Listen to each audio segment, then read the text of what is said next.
The wind that morning tasted like copper and coming rain. Elena Cruz stood at the edge of Crestwood's main street, her canvas bag heavy against her hip, watching the crowd gather outside the sheriff's office.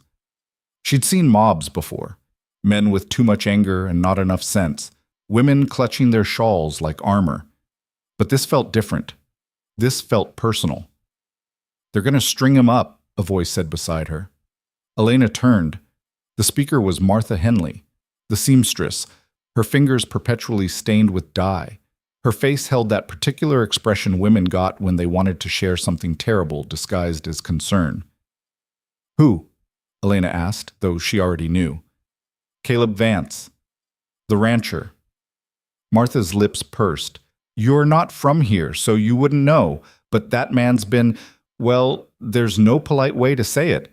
Every girl who works his ranch comes back pregnant. Every single one." Elena's fingers tightened on her bag strap. "Everyone? 5 in 2 years?" Martha leaned closer, her breath sour. "Sarah Mitchell, Jane Dobson, that pretty girl from Carson Valley.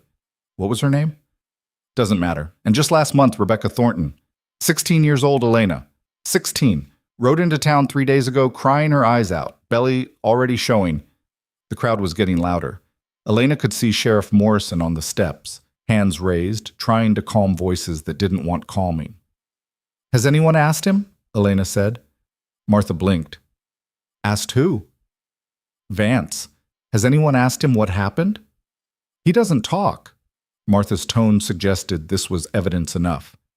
"Hasn't spoken more than 10 words to anyone in town since his wife died. Just broods out there on that ranch with his foreman and whoever's desperate enough to work for him." She paused, studying Elena with new interest. "Why do you care?" Elena didn't answer. She was watching the sheriff, watching how his hand kept drifting to his gun belt like a nervous habit. She was watching the faces in the crowd, angry, yes, but also eager. The kind of eager that came from boredom dressed up as righteousness. "My mother's sick," Elena said finally. "I need work. I heard Vance pays well." Martha's hand shot out, gripping Elena's wrist. "You cannot be serious." "I need the money." "Girl, he'll ruin you." "Maybe." Elena pulled her arm free gently. Or maybe 5 women left that ranch pregnant for 5 different reasons, and everyone's so busy being angry they forgot to ask questions. "Questions?" Martha's laugh was sharp. "What questions? The pattern's clear enough." "Patterns can lie," Elena said. "People lie better." She walked away before Martha could argue, cutting through the alley behind the general store. The crowd's noise faded behind her, replaced by the hollow sound of her boots on packed earth. Crestwood was dying. Anyone with eyes could see it. The silver mine had run dry 3 years back, and the railroad had chosen a route 20 miles south. The town clung to life out of stubbornness more than sense. People like that needed enemies. They needed someone to blame for the slow rot. Elena had learned that lesson young. Different town, different enemy, same stupidity. The boarding house where she'd taken a room sat at the far edge of town, a sagging structure that looked like a strong wind might flatten it. Mrs. Perry, the owner, was scrubbing the porch steps when Elena arrived. "You hear about the excitement?" Mrs. Perry said without looking up. "Hard to miss. They say he'll hang before nightfall. Morrison's trying to keep things legal-like, but you know how it is. Mob gets riled enough, law becomes suggestion." Elena climbed the steps. "You think he did it?" Mrs. Perry's hand stilled on the brush. She was older, maybe 60, with the kind of weathered face that came from decades under an unforgiving sun. When she looked up, her eyes were sharp. "I think 5 pregnant girls is 5 too many to be coincidence." "That's not what I asked." A pause. Mrs. Perry returned to scrubbing. "Doesn't matter what I think. Matters what can be proved. And right now, all that's proved is those girls worked his ranch and left with babies in their bellies, in a place like Crestwood. That's all the proof most need." Elena went inside without responding. Her room was small, barely large enough for a bed and a washstand, but it was clean and the door locked. She set her bag down and moved to the window. From here, she could see the edge of town and beyond it the vast emptiness of the frontier. Somewhere out there was Vance's ranch. 5 women, 5 pregnancies. Everyone saw it as damning, Elena saw it as unlikely. A man who forced himself on workers didn't get to do it 5 times, not in a place this small, not without someone fighting back, someone talking, someone putting a bullet in him. And yet the story was, he was silent, reclusive, distant. Predators weren't distant. They were charming, right up until they weren't. Something was wrong with this story. Elena's mother had always said she had too much curiosity for her own good. One day, her mother would say, coughing into a handkerchief, that sharp mind of yours will get you killed. You'll poke at something better left alone and it'll bite you. Maybe today was that day. She left the boarding house and headed for the edge of town. The sheriff's office was still surrounded, but Elena had no interest in watching whatever passed for justice in Crestwood. Instead, she walked to the small church at the north end. Not to pray, she'd given that up years ago, but because church records had a way of being useful. Father Benedict was in the garden, tending to vegetables that looked as tired as everything else in this town. He was young for a priest, maybe 40, with prematurely gray hair and hands stained with soil. "Afternoon," he said when he spotted her. "Father?" Elena stopped at the garden's edge. "I'm looking for information." "Aren't we all?" He wiped his hands on his cassock, leaving dirt streaks. "What kind?" "The kind about Caleb Vance." Benedict's expression flickered, surprise, maybe, or wariness. "You've heard the accusations." "I've heard a lot of things, most of them worthless." Elena crossed her arms. "I want to know about the women, the ones who worked his ranch." "Why?" "Because I'm considering taking the job." Benedict actually laughed at that, a short, startled sound. "That's either brave or stupid, and I haven't decided which." "Could be both," Elena said. "But I need work, and he pays. So before I ride out there, I want to know what I'm walking into." The priest studied her for a long moment. Then he sighed. "Come inside." The church interior was cool and dim, smelling of old wood and candle wax. Benedict led her to a small office behind the altar, where ledgers and papers sat in neat stacks. He pulled out a record book, flipping through pages. "I married Sarah Mitchell," he said quietly. "The first girl. She came to me 6 months pregnant, terrified. Said she needed to marry Thomas Reed before anyone found out. I asked her directly, 'Was it Vance?' She said no. Said it happened in town, said Thomas was the father and they'd been sneaking around. I believed her." Elena leaned forward. But Thomas left her 2 months after the wedding. Said the baby couldn't be his, said the timing was wrong." Benedict's finger traced a line in the ledger. "Sarah never said otherwise. She just carried on. Works at the laundry now. Won't talk about it." "And the others?" "Jane Dobson swore it was a traveling merchant she'd met at the saloon. Got pregnant? He disappeared. That one seemed straightforward enough. Happens all the time." He turned another page. "The girl from Carson Valley, Lucy Martin, she left town entirely. Didn't want anyone asking questions. Wrote me a letter months later saying she was fine, the baby was fine, and she'd found work in Denver." "Rebecca Thornton?" Benedict's face darkened. "She's the only one who directly accused Vance. Came into town crying, told her father Vance forced himself on her. Her father's the one who stirred up this mess, got the town ready for a hanging." "Did anyone ask how?" Elena pressed. "The specifics? When? Where? How it happened?" "People don't ask specifics when they're angry." "You did, though, didn't you?" The priest's silence was answer enough.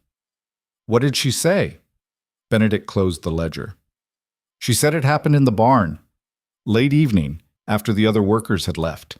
Said Vance cornered her and—" He paused. "I asked her questions, gentle ones, about details. Her story kept changing. Little things at first. Which barn? What time? Whether it was one time or multiple times. She got frustrated with me, said I didn't believe her. Do you?" "I believe something happened to her," Benedict said carefully. "I believe she's pregnant and scared. But Caleb Vance?" He shook his head. "I've known that man 15 years, since before his wife died. He's not capable of this." "Everyone's capable of something," Elena said. "True." Benedict stood. "But some things require a person to be present, to engage. Vance is a ghost. Has been since Emily died. He barely leaves his ranch, barely speaks. The few times I've seen him in town, he looks like a man who died but forgot to lie down. Elena absorbed this. His wife. How did she die? Childbirth. The baby too. Benedict's voice went soft. It broke him. They'd tried for years, and finally she conceived, and then he gestured helplessly. He found her in their bedroom. She'd been hemorrhaging for hours alone. He was out checking the south fence line. By the time he got back, it was too late. How long ago? 4 years. Elena did the math. 2 years of pregnant workers. 4 years since his wife's death. 2 years of grief before the accusations started. Who else works the ranch? She asked. His foreman, Dutch Carver. Been with him for years. And whoever Vance hires for seasonal work. Usually women because they're cheaper and the work's mostly light. Mending fences, tending the small garden, basic cleaning, nothing requiring heavy labor. Dutch Carver, Elena repeated. What's he like? Benedict's expression shuddered. I couldn't say. He keeps to himself. That was the second lie Elena had heard today, but she let it pass. Thank you, Father. Miss Cruz. Benedict's voice stopped her at the door. If you're really going out there, be careful. Whether Vance is guilty or not, that ranch has become a cursed place. Things that happen there don't stay there. Elena stepped into the afternoon sun. The crowd at the sheriff's office had grown larger, angrier. She could hear shouting now, the kind that preceded violence. Sheriff Morrison appeared on the steps again, this time with Caleb Vance beside him. Elena moved closer, staying at the crowd's edge. Vance was tall, lean, with dark hair going gray at the temples. His face was hard-lined, weathered, the kind of face that revealed nothing. He wore simple rancher's clothes, worn jeans, a faded shirt, dusty boots. His wrists were in irons, but he stood straight, looking at no one, his gaze fixed somewhere above the crowd's heads. He's not even denying it, someone shouted. String him up! Morrison fired a shot in the air. The crowd quieted, but the anger still pulsed like a living thing. There will be a trial, Morrison said, his voice carrying. We do things proper here. Proper? A man pushed forward, middle-aged, red-faced, shaking, Rebecca Thornton's father. My daughter is 16 years old and pregnant because of this man. You want proper? Proper is a rope and a tall tree. The crowd roared agreement. Vance didn't react, didn't speak, didn't even blink. Elena watched his face, looking for something, guilt, fear, defiance, anything. But there was nothing. Not blank exactly, more like absent. Like his body was there, but the man inside had left years ago. What happened to your daughter is terrible, Morrison said. And if Vance is guilty, he'll hang. But we're going to do this right. He stays in a cell until the circuit judge arrives next week. Then we have a trial. That's how it works. That's how you let criminals walk, Thornton spat. That's how we make sure we hang the right man. The crowd didn't like it, but Morrison was armed and determined. Slowly, grudgingly, they began to disperse. Thornton lingered, his face twisted with rage, but eventually even he turned away. Morrison ushered Vance inside. The street emptied. Elena stood there thinking. A man who committed assault 5 times would show something: arrogance, contempt, satisfaction. Vance showed nothing. Either he was innocent or he was the coldest person Elena had ever seen. She walked back to the boarding house. Mrs. Perry was in the kitchen preparing dinner. You still thinking about working for him? Mrs. Perry asked without preamble. Yes. You're crazy. Probably. Mrs. Perry slammed a pot down. Girl, what are you thinking? Even if he didn't do it, and that's a big if, you'll be ruined just by association. No decent person will hire you after. No man will marry you. You'll be marked. I'm already marked, Elena said quietly.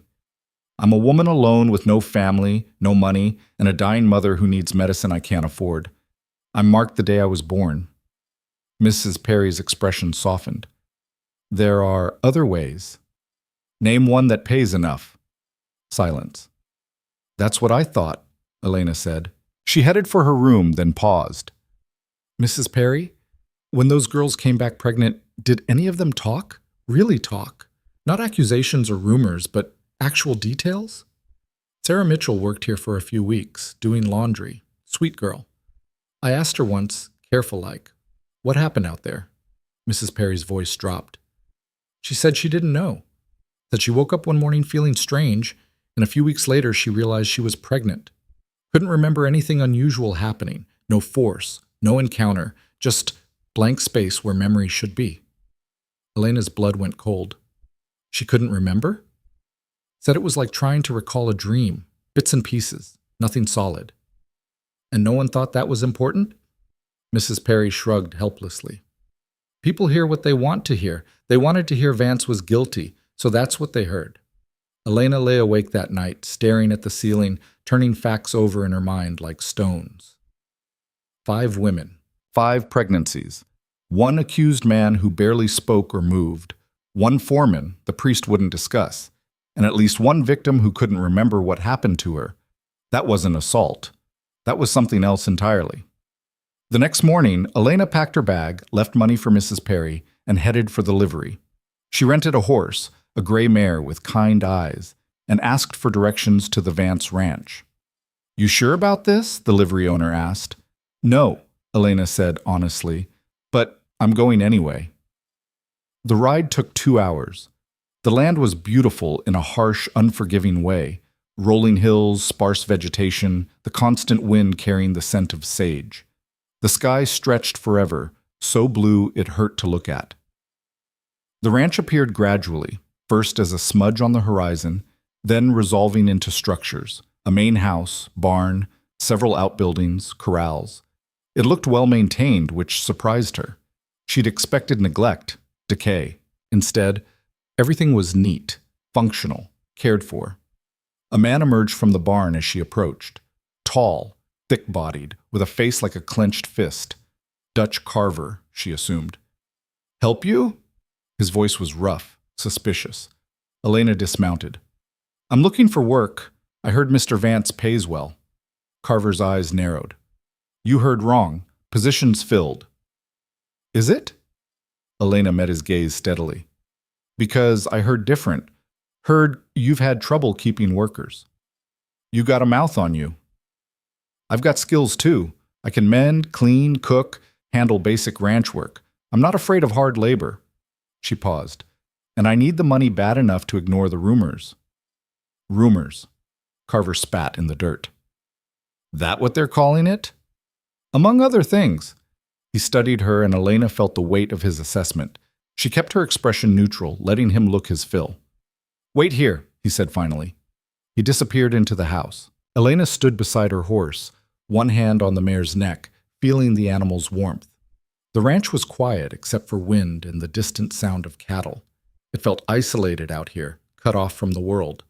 The town was 2 hours away, too far to hear a scream. "Stop it," she told herself. "You came here for answers, not ghost stories." Carver returned with another man, Caleb Vance. Up close, he looked worse than he had in town. His face was drawn, exhausted, with purple shadows under his eyes. He'd been released then. Either Morrison had caved to pressure or there wasn't enough evidence to hold him. He stopped several feet away, his gaze fixed on Elena with an intensity that made her skin prickle. "You want to work here," he said. It wasn't a question. His voice was rough from disuse, like an instrument rarely played. "Yes." "You know what they say about me." "I know what everyone says. I'm interested in what's true." Something flickered across his face.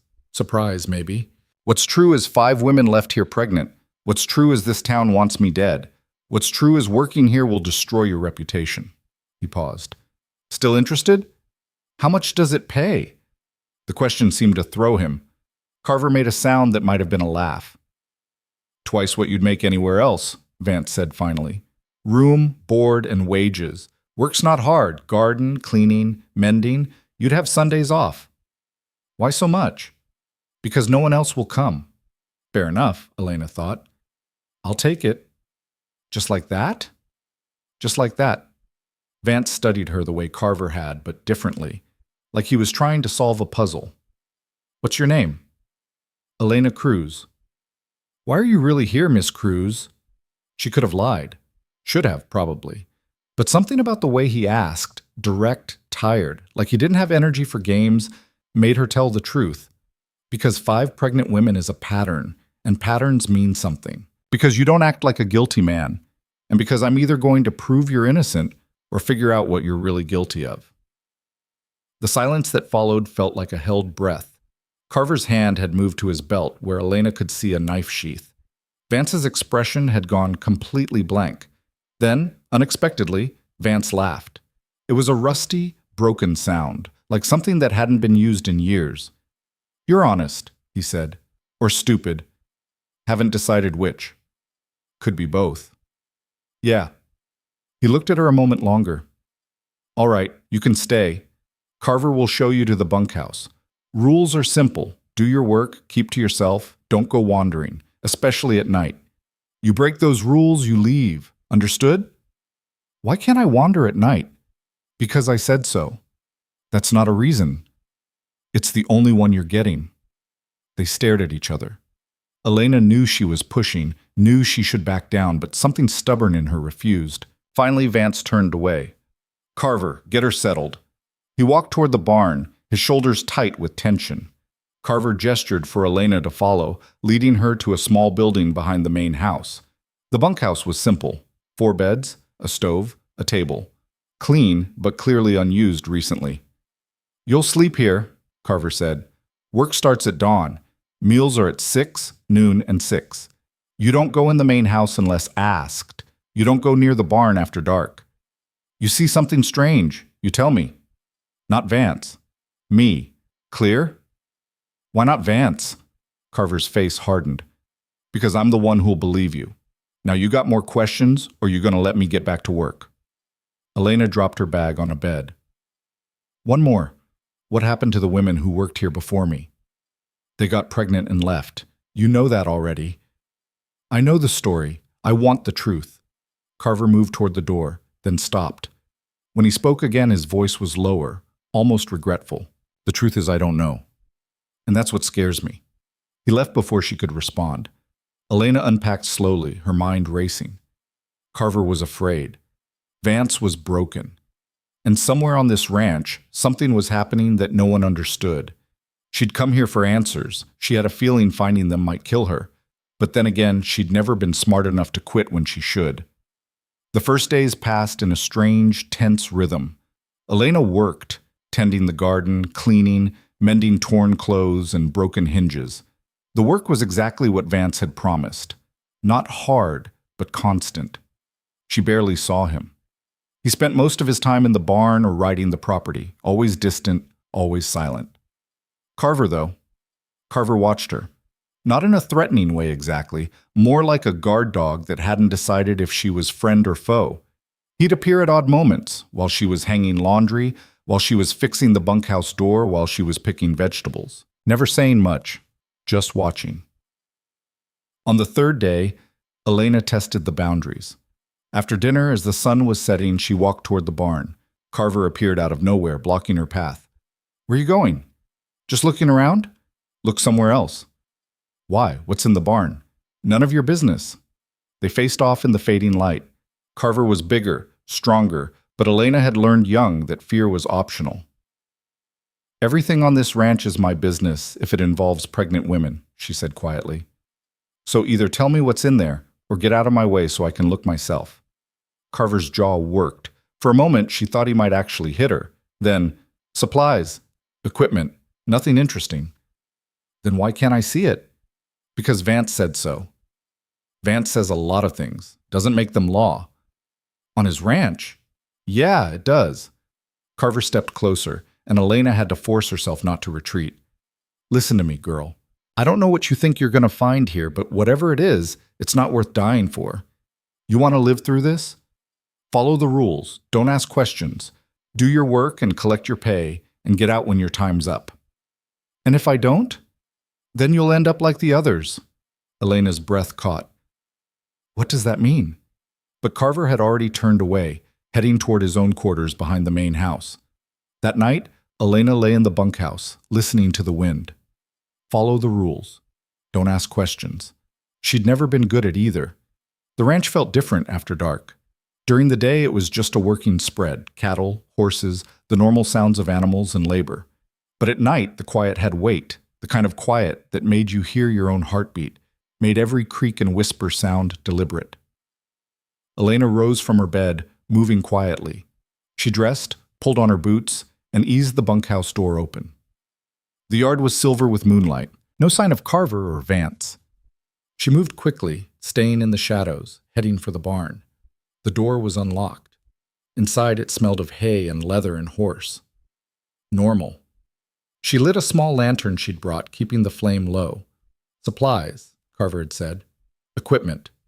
She saw both, saddles, tools, feed sacks. Nothing unusual. But something felt wrong. The space felt too empty for how large it was. She walked the length of the barn, running her hand along the walls. On the far end, near the back wall, her fingers caught on something. A seam. A door frame hidden in the shadows. She pulled. The panel swung open, revealing a narrow passage leading down. Elena's heart hammered. She should turn back. Should follow the rules like Carver said. Instead, she descended. The passage was short, maybe 20 feet, ending in a small underground room. It looked like a root cellar except for the bedroll in the corner, and the women's clothing, and the empty bottles, liquor by the smell. Someone had been living down here. Recently. Elena's hand shook as she examined the items. The clothes were cheap, worn. The bedroll was filthy, and on the dirt wall, scratched in desperate, shaky handwriting, "They don't know." Elena's breath stopped. "What the hell are you doing?" She spun.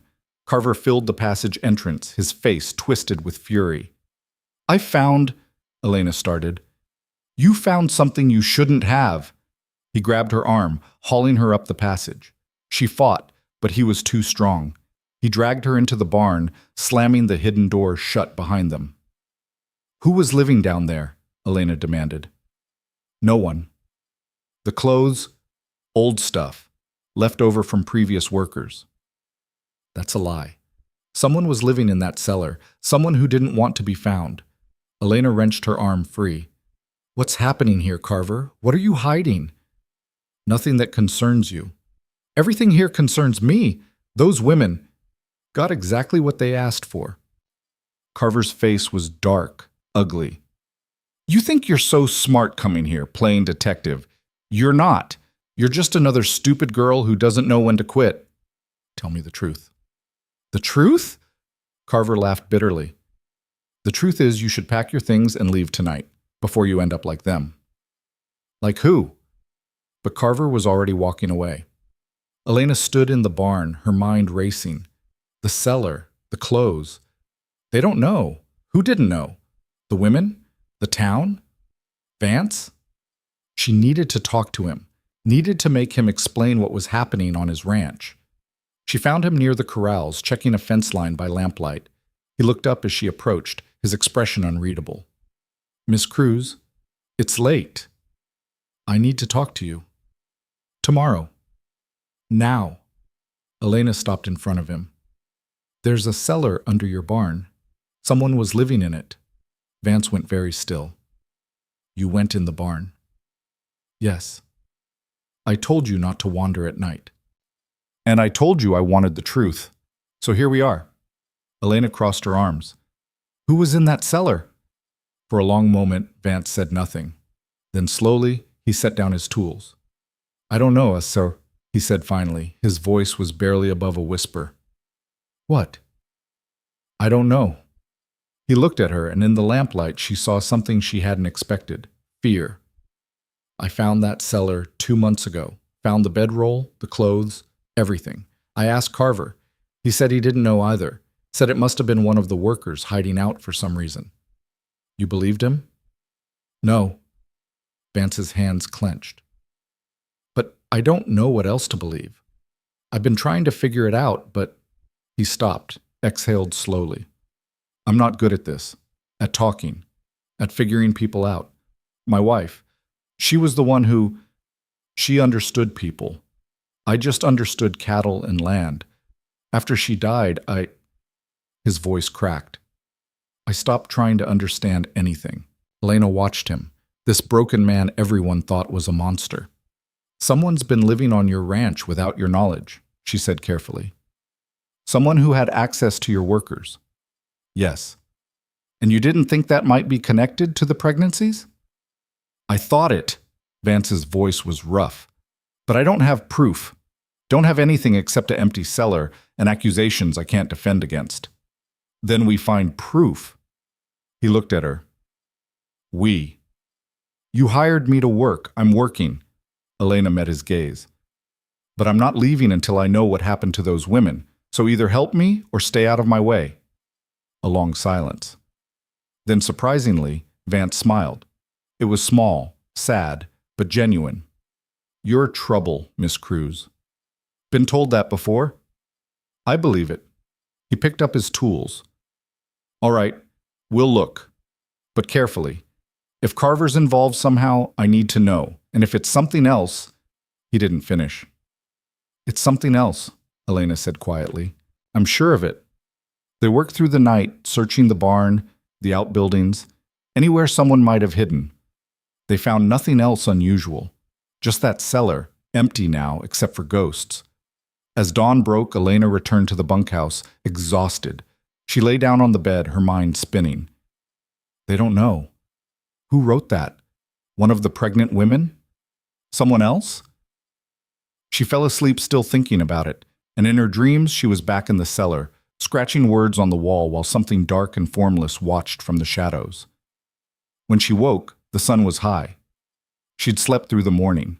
She dressed quickly, headed outside. The ranch was quiet. Too quiet. She found Vance near the main house, his face ashen.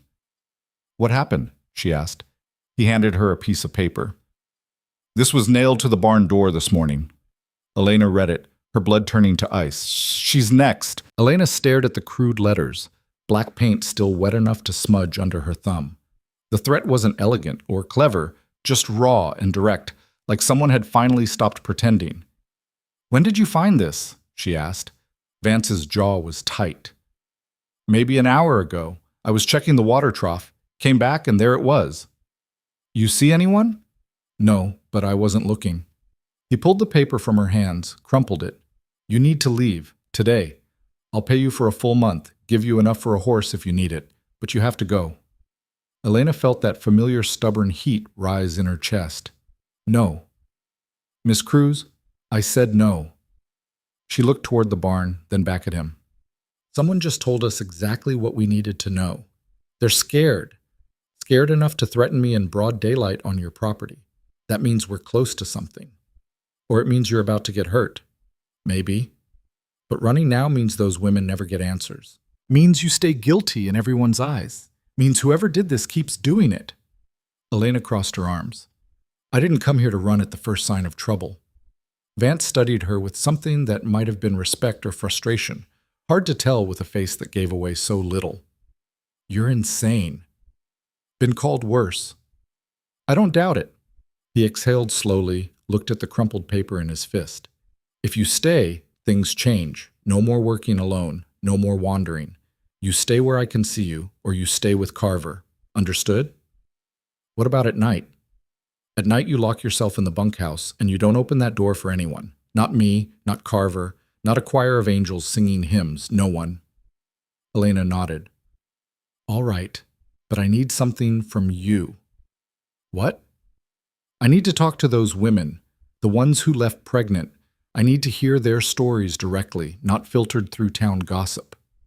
Vance's expression darkened. They won't talk to you. They barely talk to the sheriff.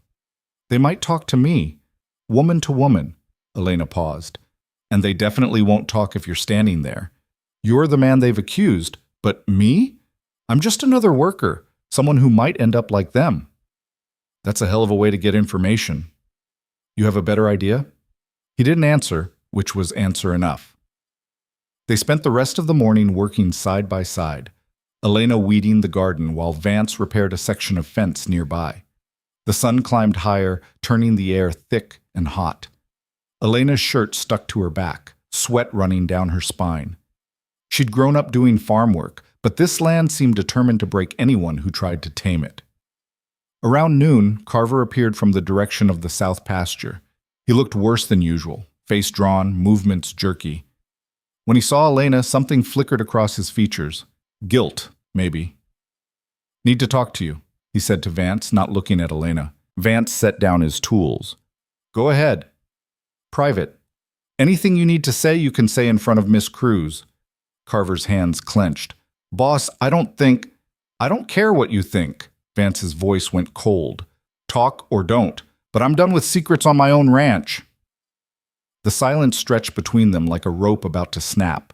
Finally, Carver spat in the dirt. Fine.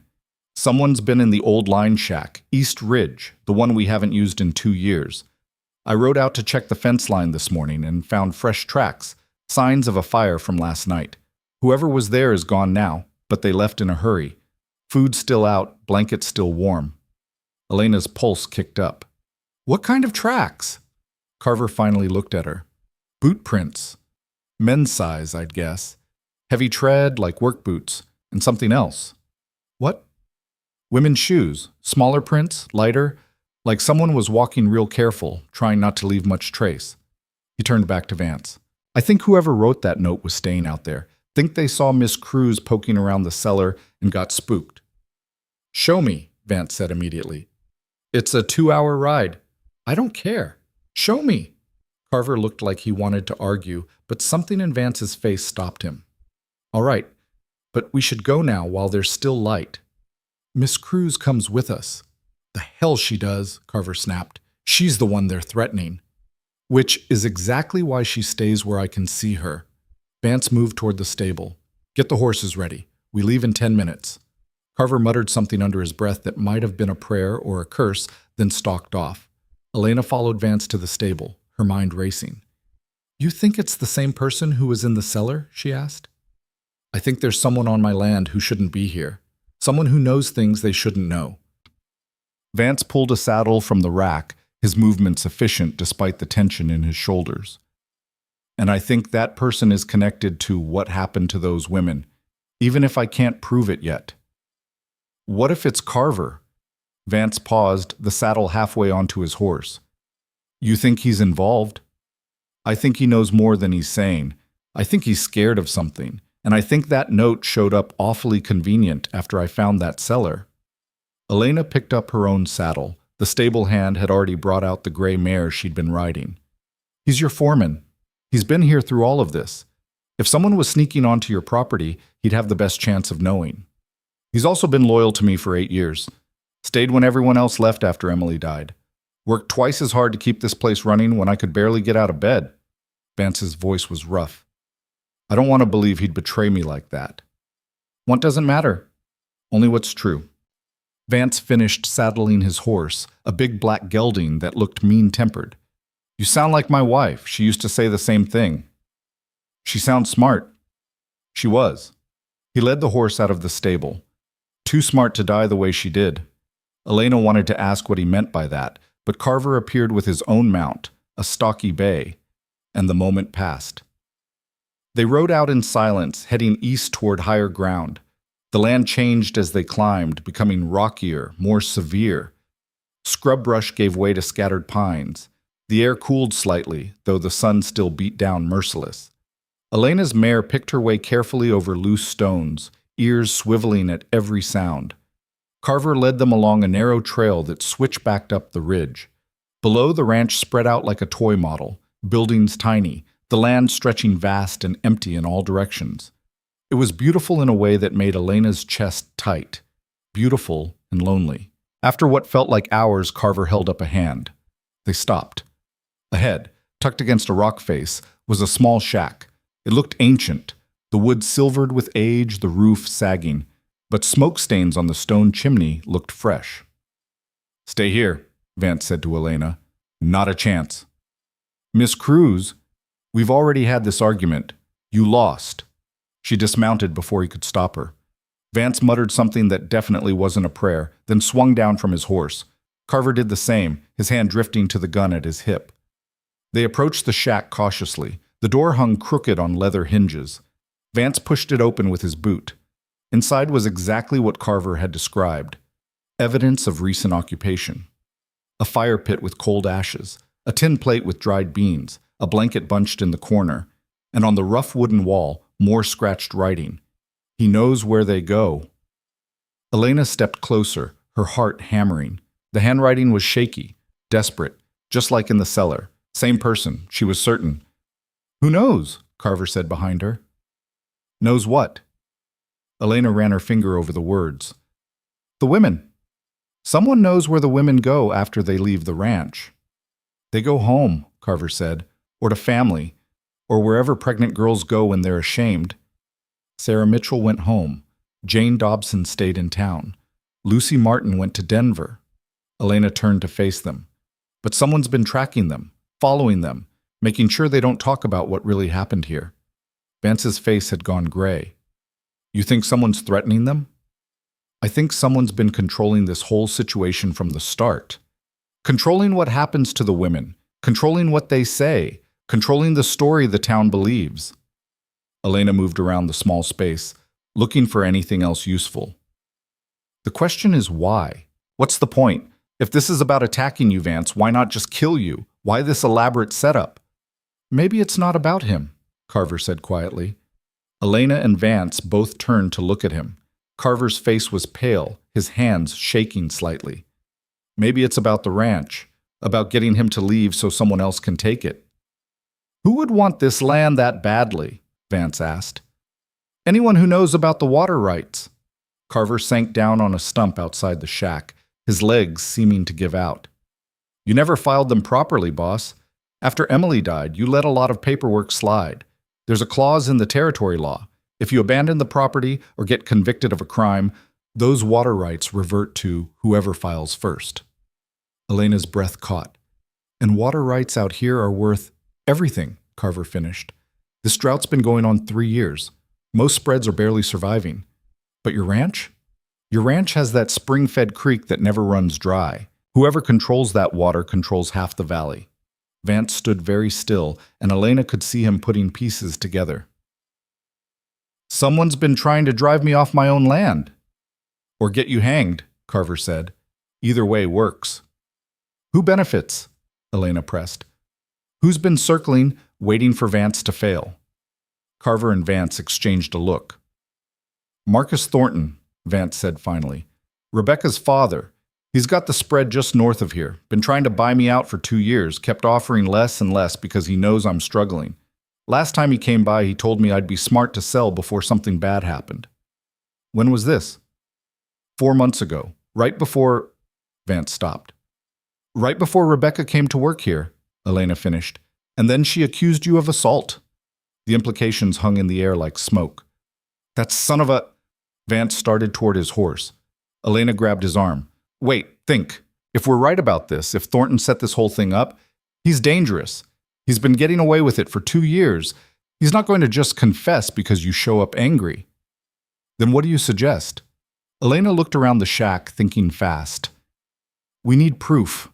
Real proof. Not just theories. We need to connect Thornton to whoever was living here. We need to find the women and get them to tell us what really happened. And we need to do it before the circuit judge arrives and you end up in front of a jury that's already decided you're guilty. That's a lot of needs, Carver muttered. You have a better plan? Yeah, we could ride to Thornton's place and beat the truth out of him. And prove to everyone you're exactly the violent man they think you are? Elena shook her head. No, we're smarter than that. Vance pulled free of her grip, but he didn't mount his horse. Instead, he paced, his boots crunching on loose rock. Finally, he turned back to them. All right, we do this careful. Miss Cruz, you go talk to the women. Start with Sarah Mitchell. She's the first one, and she's still in town. See if you can get her to tell you what really happened. He looked at Carver. You and I are going to watch Thornton's place. See who comes and goes. See if we can catch whoever's been living in my line shack. And if we find them, Carver asked, then we get answers. One way or another. They rode back to the ranch as the sun began its descent, painting the sky in shades of orange and red that looked like a wound. Elena's mind was already working through how to approach Sarah Mitchell, what to say, how to earn her trust. It wouldn't be easy. The woman had kept silent for over a year. Whatever secret she was carrying it for a reason. Back at the ranch, Vance pulled Elena aside while Carver took care of the horses. Be careful in town, he said. If we're right about Thornton, he's got eyes everywhere. People loyal to him, people who owe him. You start asking questions, word will get back to him. I know. And Miss Cruz? He paused, looking uncomfortable. Thank you for staying, for believing me when no one else does. Elena felt something shift in her chest, a softness she didn't entirely want. Don't thank me yet. We still have to prove it. We will. She wished she had his certainty. That evening, Elena rode back to Crestwood alone, arriving as the last light faded from the sky. The town looked different now, smaller, meaner. She saw conspiracies in every shadow, threats in every closed door. Mrs. Perry was in the kitchen when Elena arrived at the boarding house, chopping vegetables for tomorrow's stew. Thought you were dead, Mrs. Perry said without looking up. Not yet. Give it time. The old woman's knife hit the cutting board with sharp, precise strikes. You look like hell. Feel like it too. Elena leaned against the doorframe. Mrs. Perry, you said Sarah Mitchell works at the laundry now. Which one? The knife paused. Why? I need to talk to her. About what happened at the ranch. Yes? Mrs. Perry set down the knife, wiped her hands on her apron. Girl, Sarah doesn't want to talk about that. She's made a life here, such as it is. You go stirring things up, you'll only hurt her. Someone's been hurting women for 2 years, Elena said quietly, and they'll keep doing it unless someone stops them. I think Sarah knows who. I think all those women know, but they're too scared to say. Scared of Vance? No, scared of whoever's really responsible. Mrs. Perry studied her for a long moment. You believe he's innocent. I believe 5 women don't all end up pregnant by coincidence, and I believe Caleb Vance is too broken to be the monster everyone thinks he is. Elena straightened. So I'm going to find out what really happened, with or without Sarah's help. Chen's laundry, down by the river, Mrs. Perry picked up her knife again. But don't say I didn't warn you. Some truths are better left buried. No truth is better left buried. That's how monsters keep winning. Elena left before Mrs. Perry could argue, heading for the riverside of town. The laundry was a long, low building with steam rising from its roof. Even this late, she could hear the sound of women working, the splash of water, the rhythmic scrape of washboards. She found Sarah Mitchell in the back, wringing out sheets with practiced efficiency. She was small, thin, with blonde hair tied back in a severe bun. When she saw Elena, her hand stilled. Can I help you? Her voice was carefully neutral. I need to talk to you about Caleb Vance. Sarah's face went white. I have nothing to say. Please, I just need 5 minutes. No. Sarah turned back to her work, hands moving faster now, almost frantic. I don't talk about that, not to anyone. Elena moved closer, lowering her voice. Sarah, I'm not here to judge you. I'm not here to spread gossip. I'm working at the Vance Ranch, and I need to know what really happened to you. What happened is I got pregnant and stupid, and I left. That's all. Is it? Elena caught Sarah's wrist gently, stopping her frantic scrubbing. Because I found a cellar under the barn. Someone was living there, and I found a line shack with writing on the wall that said, he knows where they go. Who knows, Sarah? Who's been watching you? Sarah's breath hitched. Her eyes darted around the laundry, checking to see who might be listening. The other women were focused on their own work, but Sarah still lowered her voice to barely a whisper. You need to leave, now, before they see you talking to me. Before who sees? Please. Sarah's hand trembled in Elena's grip. You don't understand. If they know you're asking questions, then let them come. I'm not afraid. You should be. Sarah pulled free, stepped back. I was like you once. Thought I was smart, thought I could handle anything. But there are some men in this world who don't care how smart you are.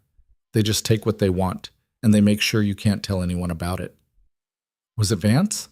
Sarah's laugh was bitter, broken. Vance barely looked at me the whole time I worked there, never said more than 10 words. I used to think he was strange, maybe dangerous, but then she stopped, pressed her hands to her face. It wasn't him. It was never him. Elena's heart was pounding. Then who? I can't. If I tell you, he'll... Sarah's voice cracked. He has my little sister. Did you know that? He gave her a job at his ranch after I left, said it was charity because of my situation. But it's not charity. It's insurance. If I talk, if I say anything, Emma's the one who pays. Thornton, Elena breathed. Marcus Thornton. Sarah's silence was confirmation enough. How did it happen? Elena asked gently. Sarah was crying now, silent tears running down her face. I don't remember most of it. I'd finish work at the ranch, head back to the bunkhouse, and then nothing. Blank spaces. I'd wake up hours later feeling wrong, feeling dirty, but I couldn't remember why. It happened 3, maybe 4 times before I realized I was pregnant. I tried to tell Vance, tried to explain, but I couldn't even explain it to myself. How do you report something you can't remember? He drugged you, Elena said, anger burning through her. Thornton or someone working for him. They drugged you and I don't want to say it. Sarah's voice was barely audible. I don't want to make it real by saying it out loud. Elena wanted to reach out, to comfort her, but she knew touch wouldn't help now. Nothing would help except ending this. Sarah, I need you to tell the sheriff. Tell him everything. I can't. Emma, we'll get Emma out. I promise. But you have to speak up, you and the other women. Because if you don't, he's going to keep doing this. He's going to destroy more lives. Sarah shook her head, backing away. You don't understand. It's not just Emma. Jane Dobson's mother works for Thornton. Lucy Martin had debts he paid off in exchange for her silence. He's connected to all of us somehow. He made sure of it. And Rebecca? She's his daughter. Why would she? Because she found out. Sarah's voice went flat. She found out what her father was doing, threatened to tell everyone.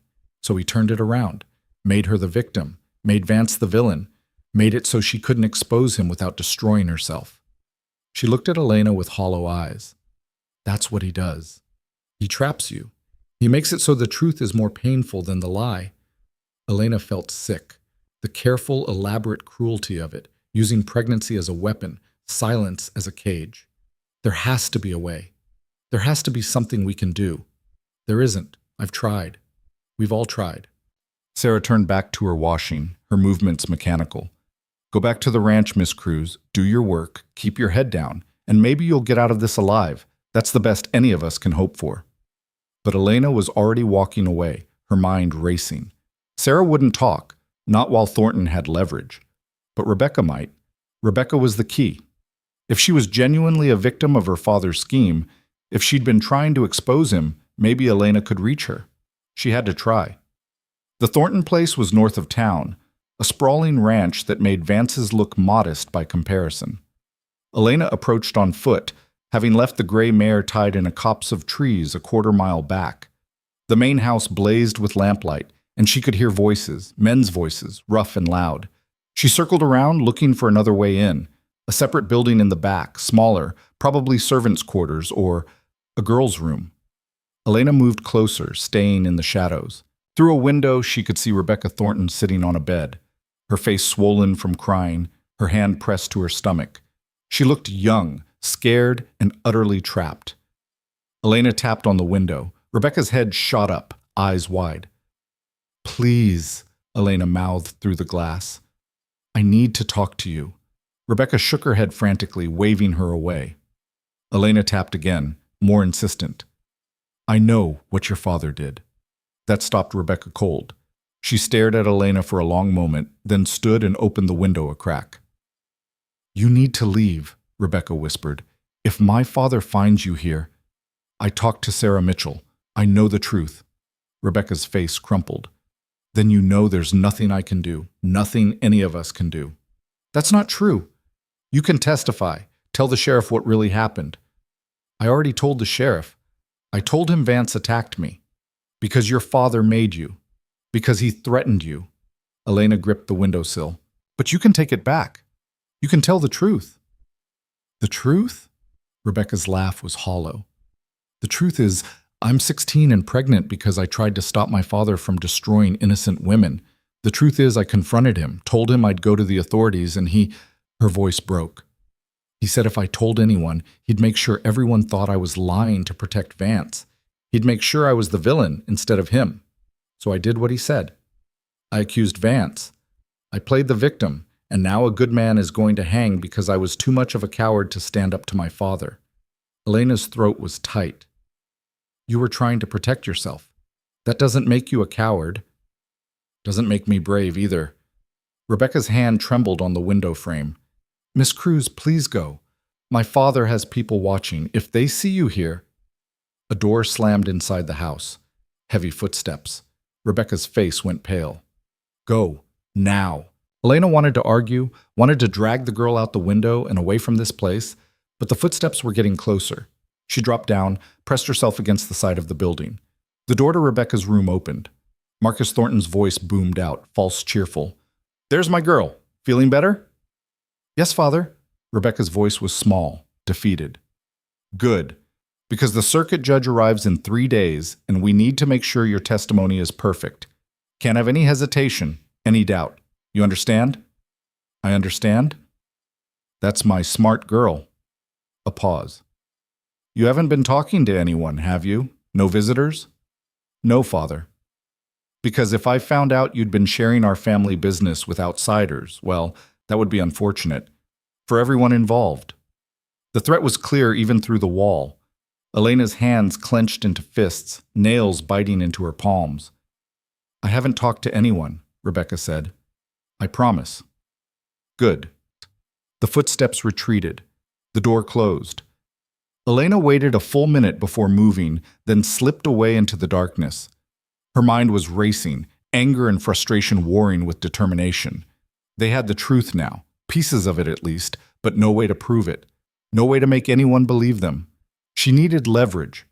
Something concrete, something Thornton couldn't explain away. She needed to catch him in the act. Elena made it back to the ranch just before midnight, her horse lathered and blowing hard from the ride. The main house was dark, but lamplight flickered in the barn. She found Vance and Carver bent over a crude map spread across a workbench, marking locations with bits of charcoal. Vance looked up when she entered, relief flashing across his face before he caught himself. You're back. I talked to Sarah Mitchell. Elena's voice was raw from the cold night air. And I saw Rebecca Thornton. Both men straightened. Carver's hand went to his gun belt instinctively. What did they say? Vance asked. Elena told them everything. Sarah's confession about the blank spaces in her memory, the drugs, the way Thornton had bought their silence with threats and leverage. She told them about Rebecca, trapped in her father's house, forced to lie about the one man who'd never hurt anyone. When she finished, Carver slammed his fist on the workbench. That bastard! I knew something was wrong, knew it in my gut, but I couldn't... He stopped, shook his head. I should have seen it, should have protected those girls. You couldn't have known, Vance said, but his voice was hollow. None of us knew. We know now, Elena said. The question is what we do about it. Vance's jaw worked. We take it to Morrison. Tell him everything. With what proof? Elena spread her hands. Sarah won't testify. Rebecca can't. The other women are scattered or silenced. All we have is theories and secondhand stories. Thornton will deny everything, and Morrison has to follow the law. Without evidence, without witnesses willing to speak, there's nothing he can do. Then what? Carver's voice was thick with frustration. We just let Thornton win? Let him destroy more lives while we stand around with our thumbs up our... No, Elena cut him off. We get proof. Real, undeniable proof that even Thornton can't talk his way out of. How? Vance asked. Elena had been thinking about this the whole ride back, turning the problem over like a rock in her hands. There was only one way she could see, and it made her stomach churn just considering it. We catch him, she said quietly. We set a trap, and we catch him doing exactly what he did to those other women. The barn went silent except for the shuffling of horses in their stalls. No, Vance said finally. Absolutely not. It's the only way. I don't care. You're not putting yourself in danger like that. I'm already in danger. That note made that clear. Elena moved closer, forcing him to look at her. Thornton knows I'm asking questions. He knows I'm getting close. It's only a matter of time before he comes after me anyway. At least this way, we're ready for him. She's right, Carver said reluctantly. He'll make a move eventually. Better we control when and where. Vance rounded on him. You're actually agreeing to this? To using her as bait? I'm agreeing that we're out of options.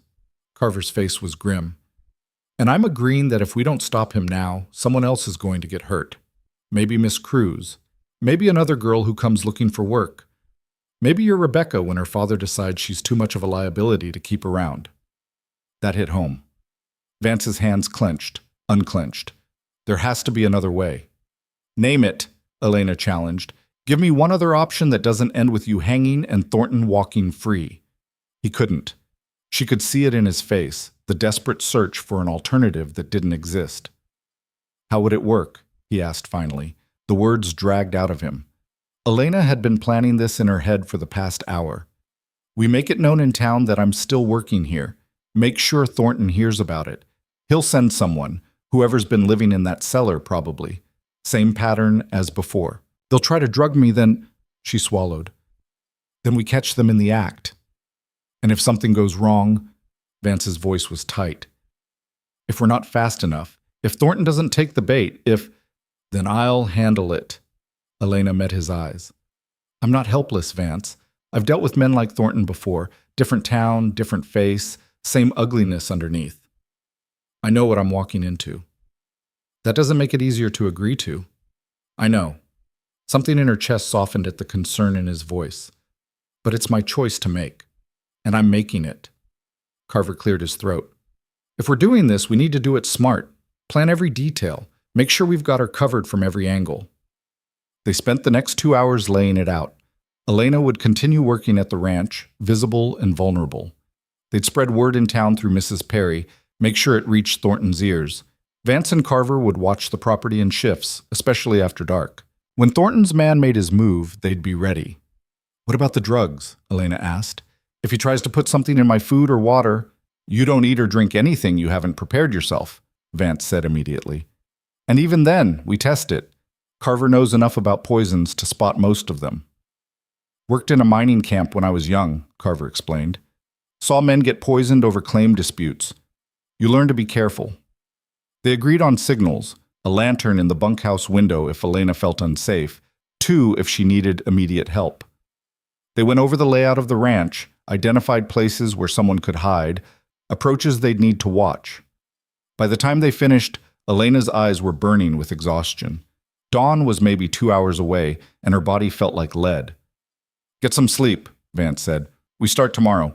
Today, I mean. I'll take first watch.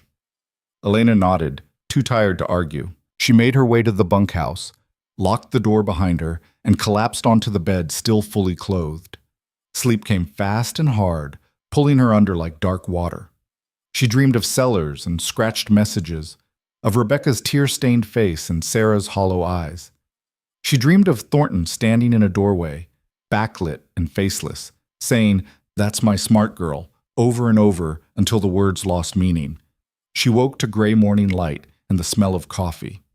Someone had left a pot on the small stove in the bunkhouse. Vance, probably. She poured herself a cup, testing it first for any strange taste or smell. It was just coffee, strong and bitter and exactly what she needed.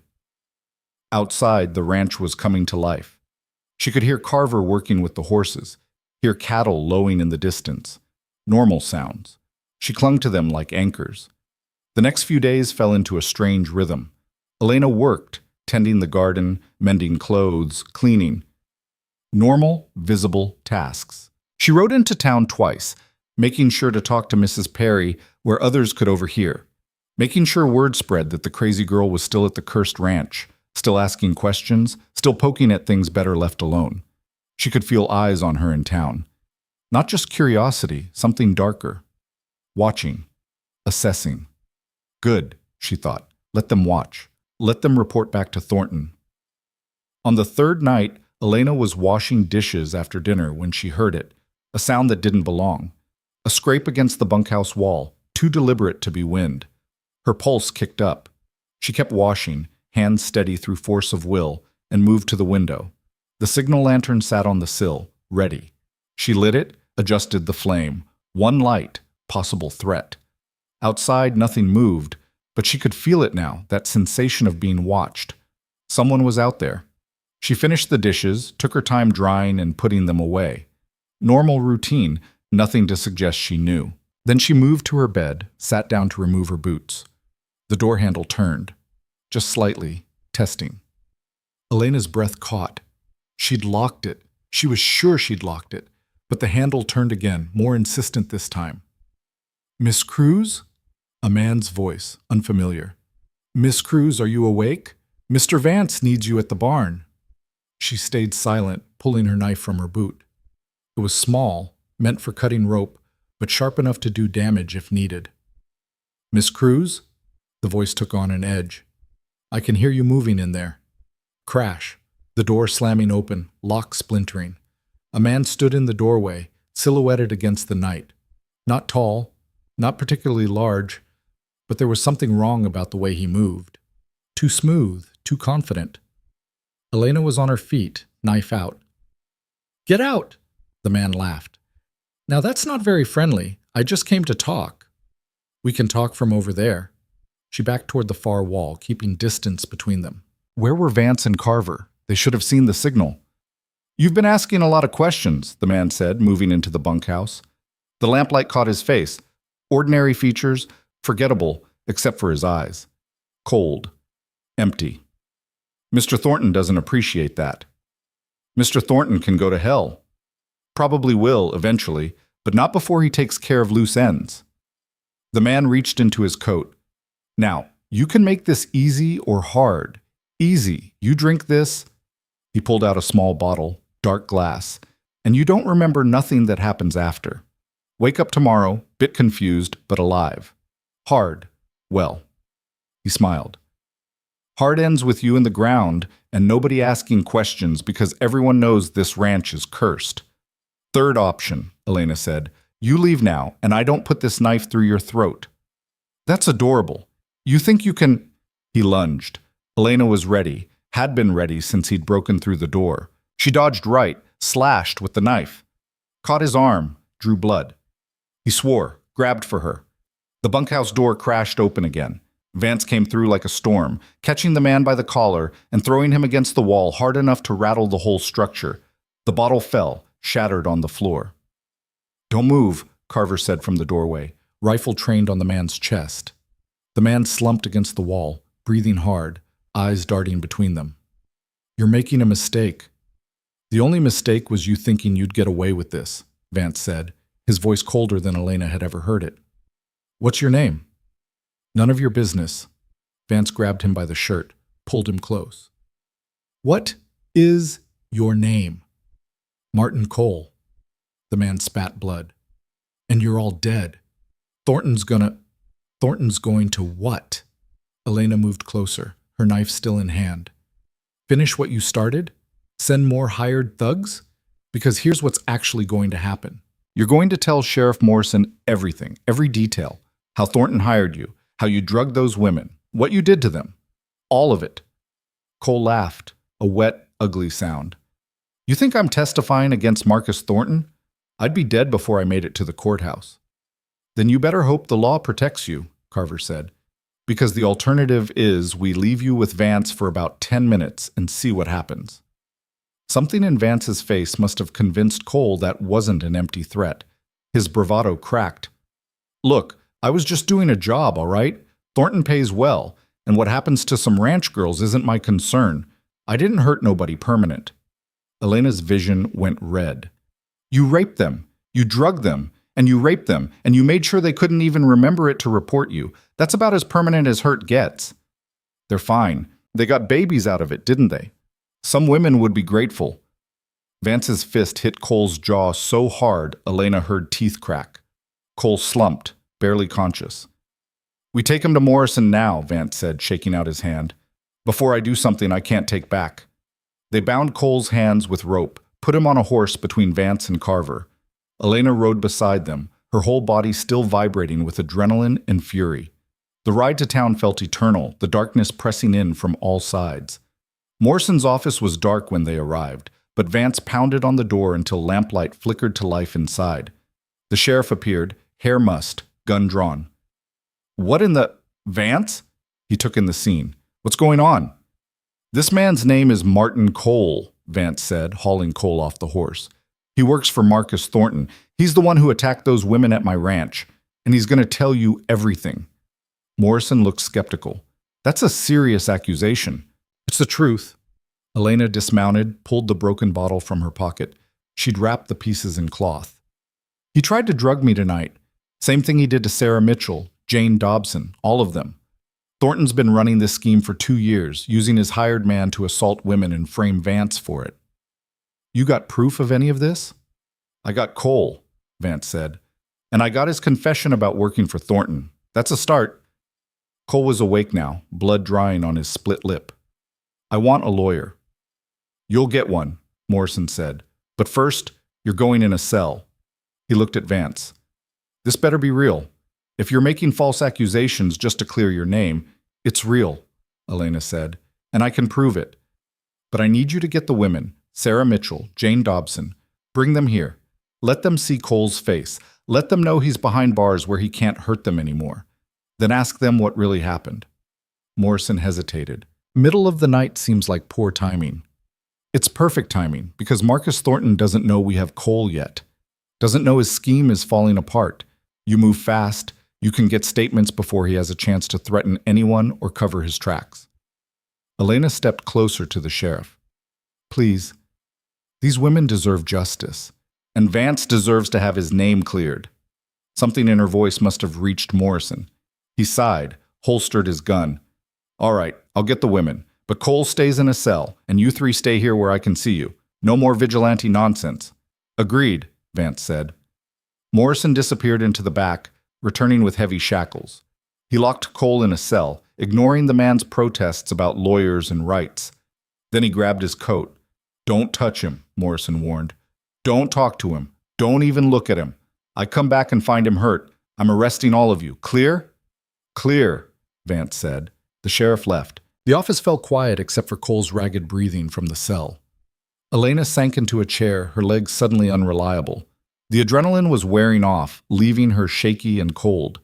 Vance must have noticed because he pulled off his coat and draped it over her shoulders. You all right? He asked quietly. I will be. She pulled the coat tighter. It smelled like leather and smoke and hard work. You? Been better. He leaned against Morrison's desk, arms crossed. When I heard that door break, when I saw him grab for you, but you got there in time. Barely. His jaw was tight. Another few seconds, but you did. Elena looked at Carver, who was watching Cole like a hawk. Both of you. Thank you. Carver grunted. Don't thank me. Thank your own stubborn refusal to run when you should have. If I'd run, we wouldn't have caught him. If you'd run, you'd be safe. Safe isn't always the same as right. They waited in tense silence. Cole tried talking a few times, making threats, promising money if they'd let him go. They ignored him. After a while, he gave up and slumped on the cell cot, staring at the ceiling. Elena must have dozed off because she jerked awake to the sound of the door opening. Morrison was back, and with him were Sarah Mitchell and Jane Dobson. Both women looked terrified. I don't understand why we're here, Jane was saying. It's the middle of the night, Sheriff, and I have to work in the morning. She stopped. She'd seen Cole. Sarah saw him at the same moment, and the sound she made was like an animal in pain. She staggered, would have fallen if Elena hadn't caught her. That's him, Sarah whispered. That's the man. I remember now, pieces of it. His voice, the way he smelled. That's him. Jane was backing toward the door, shaking her head. No, I can't. I can't do this. Miss Dobson, Morrison said gently. Is this the man who hurt you? I can't.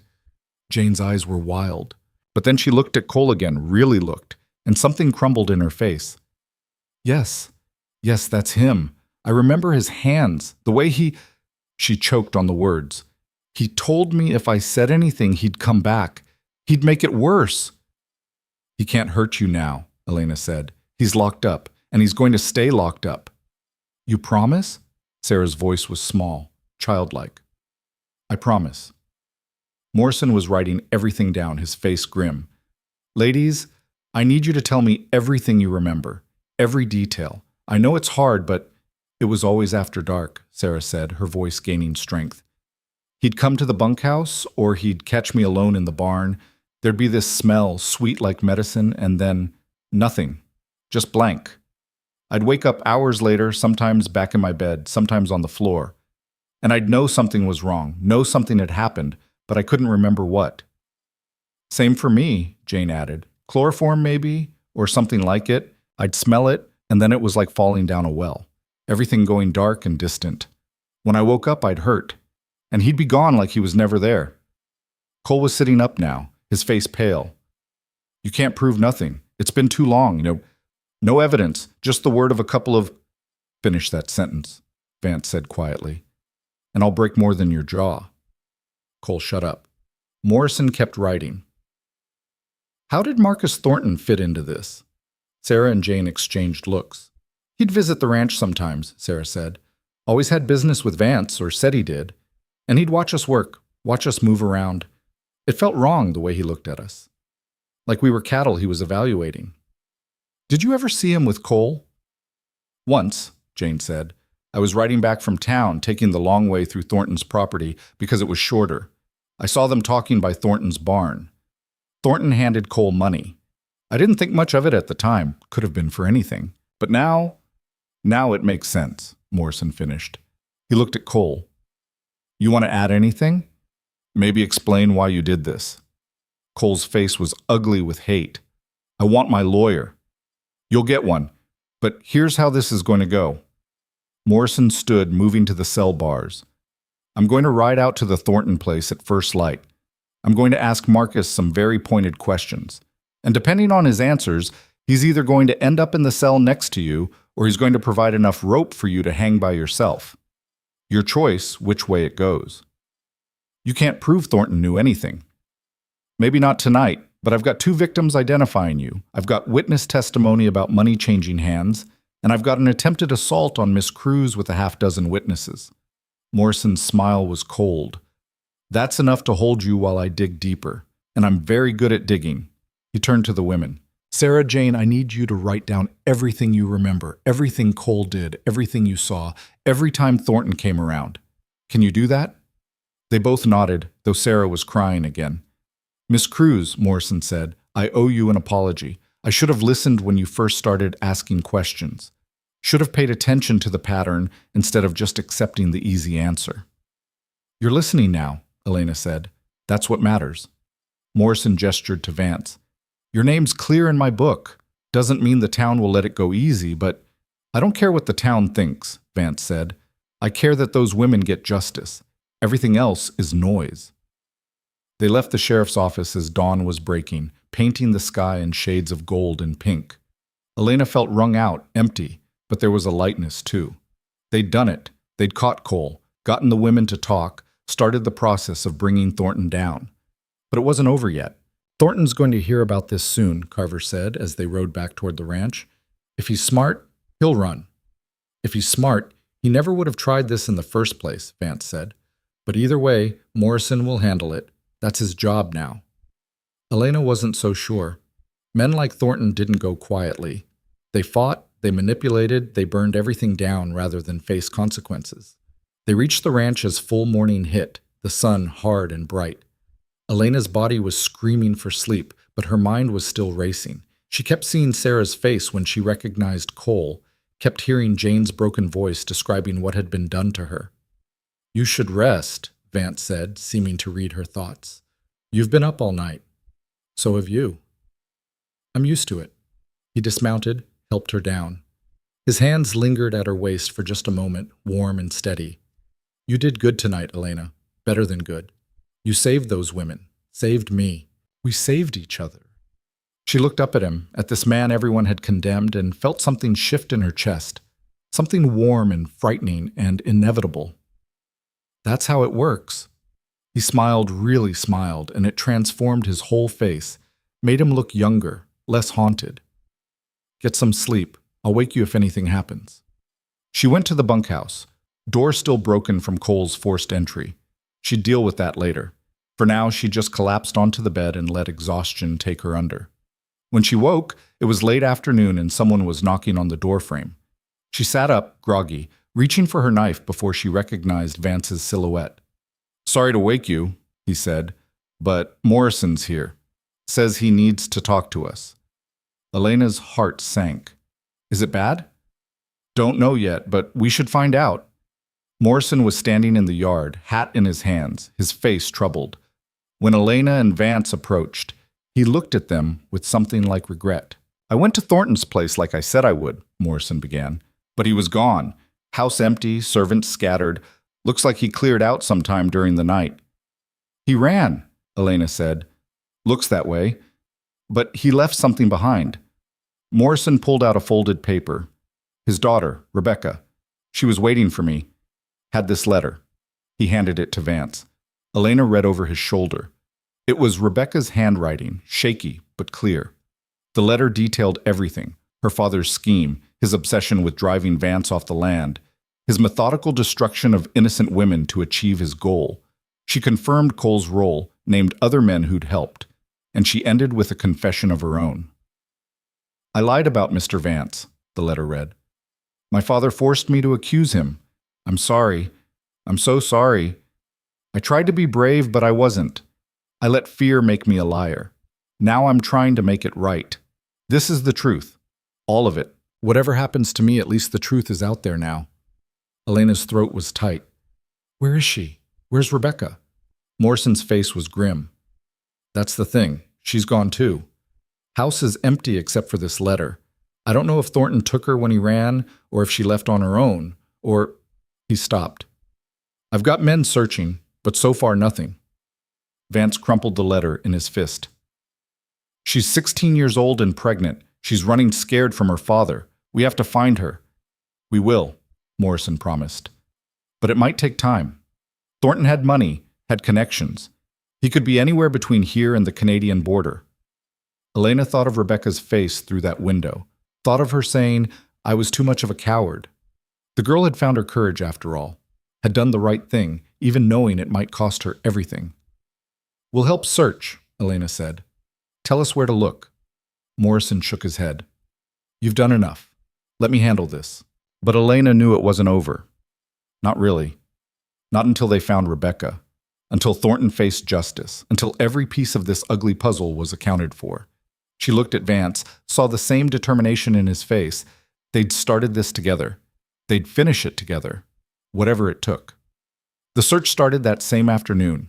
Morrison organized a group of men from town, though Elena noticed how many of them avoided looking at Vance directly.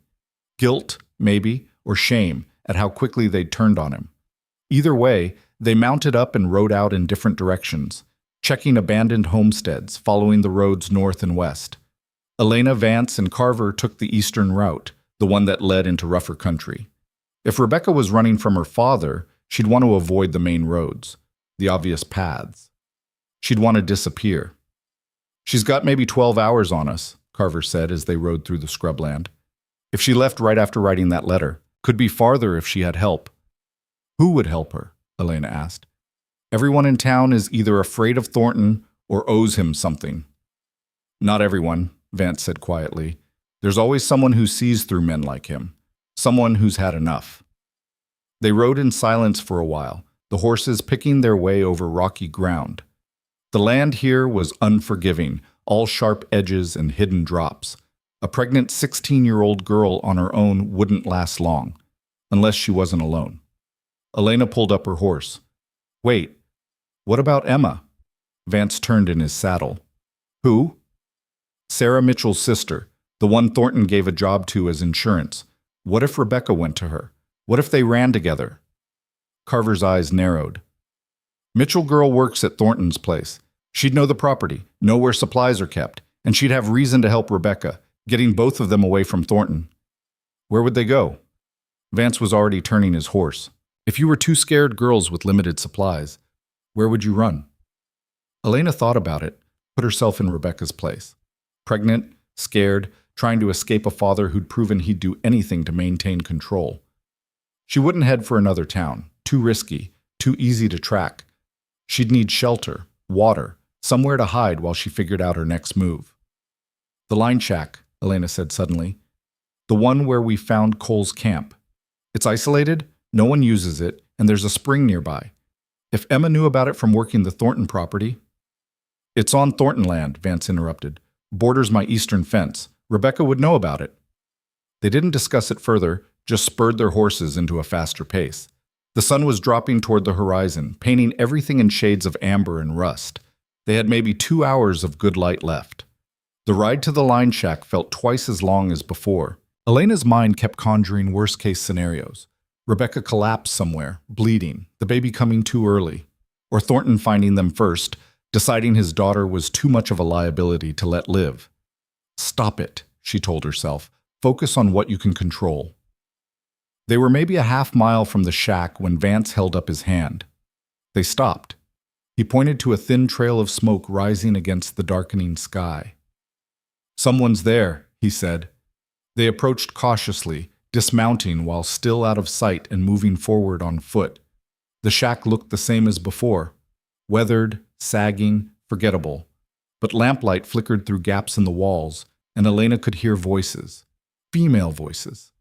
Vance motioned for them to wait, then moved closer. Elena ignored him and followed. They reached the window together, peering through.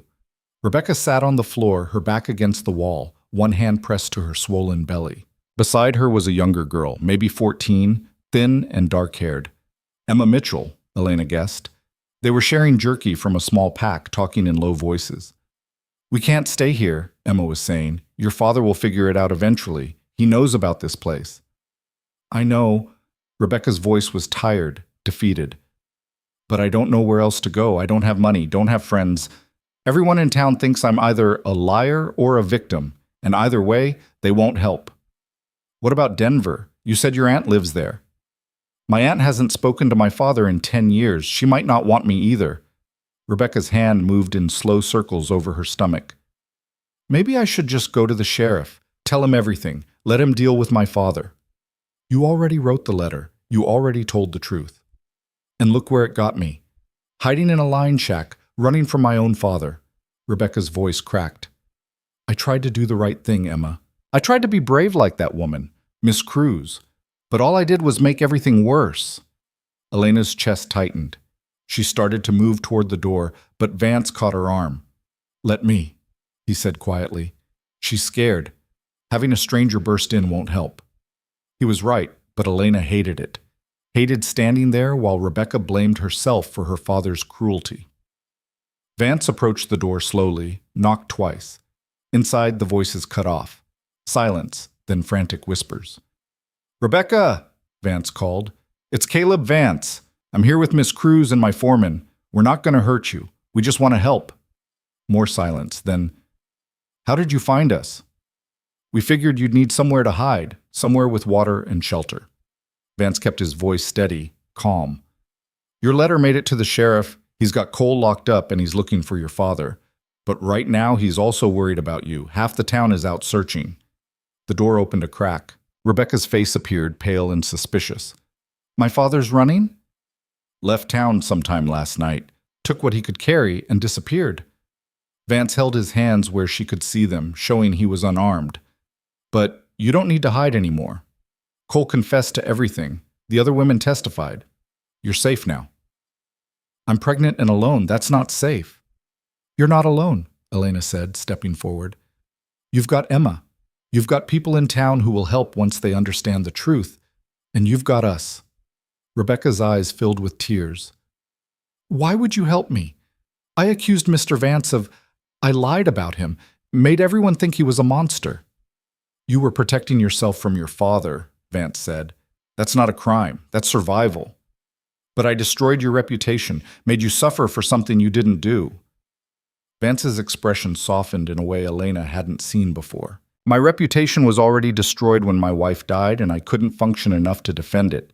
What you did, what your father made you do, was just another layer on top of that. But I'm still here, still standing, and so are you." Rebecca broke then, sobbing like the child she still was. Emma wrapped an arm around her, glaring at them with fierce protectiveness. "You promise she won't get in trouble?" Emma demanded. "For the false accusation? Promise the sheriff won't lock her up?" "She was coerced," Elena said. "She's a victim, not a criminal, and her letter proves it. She did the right thing in the end. The right thing got us chased out of our home, Emma muttered, but some of the fight went out of her. They convinced the girls to come back to the ranch, at least for the night. Rebecca could barely walk, exhausted, underfed, the pregnancy taking its toll. Vance ended up carrying her to his horse, setting her in the saddle and climbing up behind her to make sure she didn't fall. Emma rode with Carver, stiff and suspicious, but too tired to argue. The ride back was slow. Night had fallen completely, and they navigated by moonlight and instinct. Elena rode beside Vance, watching Rebecca's head droop against his shoulder, watching him adjust his arms to keep her secure. "You're good with her," Elena said quietly. Vance glanced over. "I had a daughter once. For about 6 hours." Elena's breath caught. "Your wife?" "Emily delivered her while I was out on the range. Baby came early, too early. By the time I got back," his voice went rough, "I held her once, my daughter. She was so small, barely bigger than my hands, and then she was gone. I'm sorry." "Me too." He looked down at Rebecca. "Makes you think about what could have been, what should have been." They reached the ranch near midnight. Vance carried Rebecca to the main house. Elena's bunkhouse was still damaged from Cole's break-in. He set her on the couch, and Elena brought water, food, blankets. Emma hovered nearby, ready to bolt at the first sign of trouble. "You can sleep here tonight," Vance said. "Tomorrow we'll figure out next steps. But for now, you're safe." Rebecca grabbed his hand.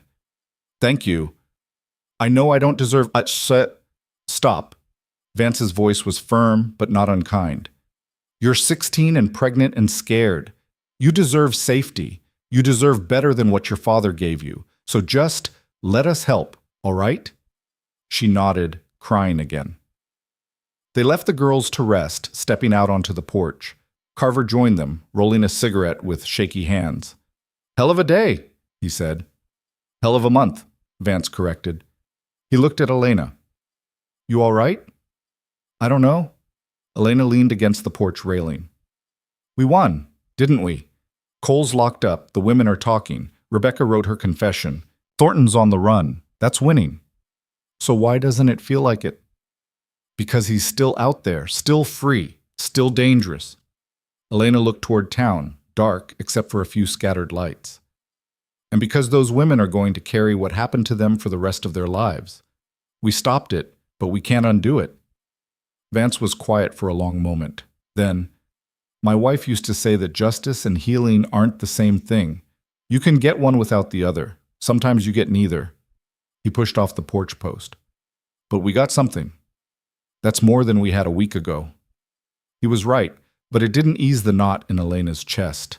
She kept thinking about Sarah's hollow eyes, Jane's shaking hands, Rebecca's defeated voice saying she'd made everything worse. They'd survive, probably, but they'd be marked by this forever. The next morning, Morrison arrived with news. Thornton had been spotted 2 towns over, trying to board a stage heading north. The local law had detained him based on Morrison's wire. He'd be brought back to Crestwood within the week to stand trial. "It's over," Morrison said, standing in Vance's yard with his hat in his hands. "Really over. Cole's talking now. Gave us details, names, everything. Between his testimony and the women's statements, we've got enough to hang Thornton twice over." "Good," Vance said flatly. Morrison shifted his weight. "Look, Vance, I owe you more than an apology. We all do. The whole town. We condemned you without evidence, without even trying to understand—" "I don't need your apology," Vance interrupted. "I need you to make sure those women are protected during the trial. I need you to make sure Thornton doesn't wriggle out of this because he's got money and connections. And I need you to do your job from now on. Actually investigate instead of just accepting the easy answer." Morrison's face flushed. "You have my word." "Your word isn't worth much to me right now, but I'll take it anyway because I don't have better options." The sheriff left, and Vance stood in the yard for a long time, just staring at the horizon. Elena wanted to say something comforting, something to ease the anger and hurt radiating off him. But what was there to say? The town had tried to kill him. No apology could fix that. Over the next few days, word spread through Crestwood. The true story emerged in pieces. Cole's confession, The women's testimonies, Rebecca's letter. The narrative shifted. Suddenly, Vance wasn't a predator. He was a victim, a scapegoat, a broken man who'd been too grief-stricken to defend himself properly. People started showing up at the ranch. Some came to apologize. Others came with offerings, food, supplies, help with repairs. Vance turned most of them away. Elena didn't blame him. Where were these people when he was about to be lynched? Where was their charity then? But a few he let stay. Father Benedict came, not to apologize, but to help Rebecca and Emma. He arranged for them to stay with a family in town, good people who'd take them in until Rebecca had the baby and could figure out her next move. He also brought news that Sarah Mitchell's sister was safe. Thornton hadn't hurt her before fleeing. Mrs. Perry came too, bringing actual groceries instead of her usual passive-aggressive commentary. "I was wrong about you," she told Vance bluntly. "And I'm sorry, doesn't fix anything, but there it is." "Appreciate it," Vance said, and actually seemed to mean it. Sarah and Jane came together one afternoon, arriving on horseback with determination written on both their faces. Elena met them in the yard, surprised. "We need to see him," Sarah said. "Mr. Vance, is he here?" Elena called him over. Vance approached cautiously, like they were wild animals that might spook. "Mr. Vance, Sarah began, then stopped, swallowed. "I need to say something. When I left here pregnant, I was so angry, so hurt. I blamed you because blaming someone I couldn't remember was too hard. And I'm sorry. You didn't deserve what I put you through." "Me too," Jane added. "I spread rumors, talked to anyone who'd listen about what a monster you were. And all of it was lies. Not intentional lies, but lies all the same." Vance looked at them both for a long moment. "You were hurt. You were scared. I don't hold that against you." "But we hurt you back," Sarah insisted. "We almost got you killed." "Almost isn't the same as did." Vance's voice was rough but not angry. "You were victims. You acted like victims act, lashing out at whoever's close because the real monster was too far away to reach. I understand that, and I forgive you, both of you." Sarah broke down crying. Jane put an arm around her, her own eyes wet. They stayed for a while, talking quietly with Vance about what happened, about the trial that was coming, about the long road ahead. Elena watched from a distance, feeling that knot in her chest loosen slightly. Maybe healing wasn't the same as justice.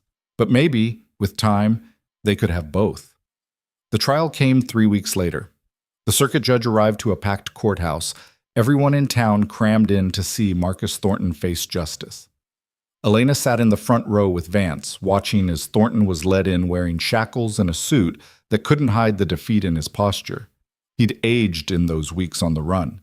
His face was gaunt, his eyes hollow. He looked at Rebecca once when she took the stand, and whatever he saw in his daughter's face made him flinch. Rebecca's testimony was quiet but devastating. She described years of watching her father manipulate people, hurt people, destroy people, all in pursuit of land and water rights. She described how he'd threatened her when she'd tried to stop him, how he'd twisted her into a weapon against an innocent man. "He told me, mister. Vance deserved it," she said, her voice shaking but clear. Said Vance was weak, that weak men don't deserve to keep what strong men want. But he was wrong. Strength isn't about taking what you want. It's about doing what's right, even when it's hard. Sarah and Jane testified. Martin Cole testified, trying to save his own skin by giving up every detail of Thornton's scheme. Other victims came forward too, people Thornton had threatened or destroyed over the years in his quest to control the valley's water. The jury deliberated for less than an hour. Guilty on all counts. Thornton was sentenced to hang. Elena expected him to rage, to deny, to blame everyone but himself. Instead, he just sat there, empty, like someone had scooped out his insides and left only a shell. Outside the courthouse, people gathered to talk, to process, to try to make sense of everything. Elena stood apart from the crowd, watching as Vance spoke quietly with Sarah and Jane. He looked lighter somehow, like a weight had been lifted that he'd carried so long he'd forgotten what it felt like to stand straight. "You did good," Carver said, appearing beside her. "We all did." "No, you did." Carver's expression was serious. "You came to that ranch knowing everyone thought the boss was guilty. You stayed when you should have run. You asked questions no one else wanted to ask. You saved those women. You saved him. He paused. You're either the bravest person I've ever met or the craziest. Probably both, Elena said, echoing what she'd told Vance that first day. Carver almost smiled. Yeah, probably. They rode back to the ranch as the sun set, painting the land in shades of gold and crimson. Rebecca and Emma were staying with the Benedict family now, safe and cared for. Sarah and Jane were rebuilding their lives, no longer defined by what had been done to them. Martin Cole was awaiting his own trial, and Marcus Thornton was awaiting the rope. It was over. Really, truly over. So why did Elena feel so unsettled? She was still thinking about it that night, sitting on the porch of the repaired bunkhouse, when Vance found her. Can't sleep? He asked, thinking too much to sleep. He sat down beside her, keeping a respectful distance. About? About what comes next. Elena looked at him. The trial's done. Justice was served. Thornton will hang, and Cole will rot in prison, and those women can start healing. Everything's resolved. So? So I don't know what I'm supposed to do now. The words came out more vulnerable than she'd intended. I came here to prove you were innocent and to make enough money to help my mother. I did the first part. As for the second, you've paid me well these past weeks. I could leave, find somewhere else to work, move on. Vance was quiet for a long time. When he spoke, his voice was careful. Do you want to leave? I don't know. Elena pulled her knees up, wrapped her arms around them. I've been running my whole life, Vance, running from poverty, from bad situations, from people who wanted to trap me into something I didn't choose. I'm good at running, but staying. She shook her head. I don't know how to do that. Don't know if I even should. Why wouldn't you? Because I'm not... She stopped, tried again. I'm not the kind of person who stays. I'm the kind who shows up, causes trouble, and leaves before anyone can get too attached. It's safer that way. For everyone. Safer for who, exactly? For me. For whoever I'd be staying with. I'm not... The word stuck in her throat. I'm difficult, Vance. I'm stubborn, and I don't follow rules, and I make everything more complicated than it needs to be. Eventually, people get tired of that. They decide I'm more trouble than I'm worth. So I leave before they can tell me to go. Vance shifted, turning to face her. You think I'd get tired of you? Everyone does eventually. I won't. You can't know that. Yes, I can. His voice was firm, certain in a way that made her chest ache. Elena, you came to my ranch when everyone else thought I was a monster. You stayed when someone threatened to kill you. You fought for women you'd never met and risked everything to find the truth. You're brave and smart and stubborn as hell, and I don't want you to leave. Her breath caught. Vance, I know it's complicated. I know you've got your mother to think about, a whole life somewhere else. But if you want to stay, if you're willing to take a chance on this broken-down ranch and the broken-down man who runs it, then I'm asking you to stay. Elena stared at him, her heart hammering. Everything in her screamed to say no, to run like she always did. But another part, the part that had grown strong over these past weeks, wanted to say yes. I don't know how to be the kind of person who stays, she said quietly. Then we'll figure it out together. Vance's hand found hers in the darkness. I don't know how to let people in anymore. Don't know how to trust or hope or any of those things I used to be good at before Emily died. But with you, I think I could learn again. Elena's eyes burned. This is probably a terrible idea. Most definitely. We're both too broken for this to work. Probably. His thumb traced circles on the back of her hand. But maybe two broken people can make something whole if they try hard enough. She wanted to believe that. Wanted it so badly it scared her. I'll stay, she heard herself say. Not forever, because I can't promise forever. But I'll stay for now. See what happens. That's enough. Vance smiled, and in the moonlight he looked younger, almost happy. That's more than enough. They sat there on the porch, hands linked, watching the stars come out one by one over the vast, unforgiving land that had nearly destroyed them both. And for the first time in her life, Elena Cruz felt something she'd never felt before. She felt like she'd found home. The weeks that followed moved differently than before. slower, somehow, like the world had been running at double speed and someone finally remembered to let it breathe. Elena settled into the ranch with a cautiousness she didn't entirely recognize in herself, testing the ground with each step, waiting for it to give way beneath her. It didn't. Vance gave her space when she needed it, which was often. He didn't push for more than she'd offered that night on the porch, just worked alongside her during the day, shared quiet meals, sometimes sat with her in the evenings without feeling the need to fill the silence with words. It was easy in a way nothing in Elena's life had ever been easy. That worried her more than she wanted to admit. Carver noticed, of course. He noticed everything, that man. One morning he found her in the garden, pulling weeds with more force than necessary, and just said, "You're waiting for the other boot to drop." Elena didn't look up. "I don't know what you mean." "Sure you do. You're waiting for something to go wrong, for Vance to change his mind, or the town to turn on him again, or some new disaster to blow through." Carver crouched beside her, started pulling weeds too. "That's what people like us do. We survive so long on bad luck that good luck feels like a trap." "People like us?" "People who've been kicked enough times to know better than to trust a helping hand."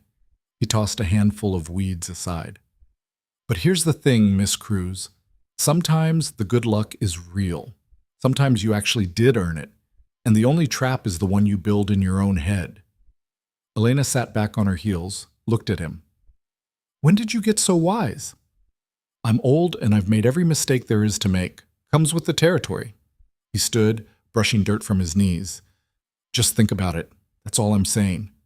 She did think about it. Thought about it while she worked, while she cooked, while she lay in bed at night listening to the wind. Thought about what it meant to stay, really stay, not just physically, but in all the ways that mattered. 2 months after the trial, a letter arrived from Denver. Rebecca had written it in careful, neat handwriting that looked like it had taken her several attempts to get right. Elena read it aloud to Vance over breakfast. "Dear Miss Cruz and Mr. Vance, I wanted to let you know that Emma and I are settled in Denver now. My aunt welcomed us, which I did not expect but am grateful for. The baby is due in 6 weeks. I am frightened but also, and this is strange to admit, excited.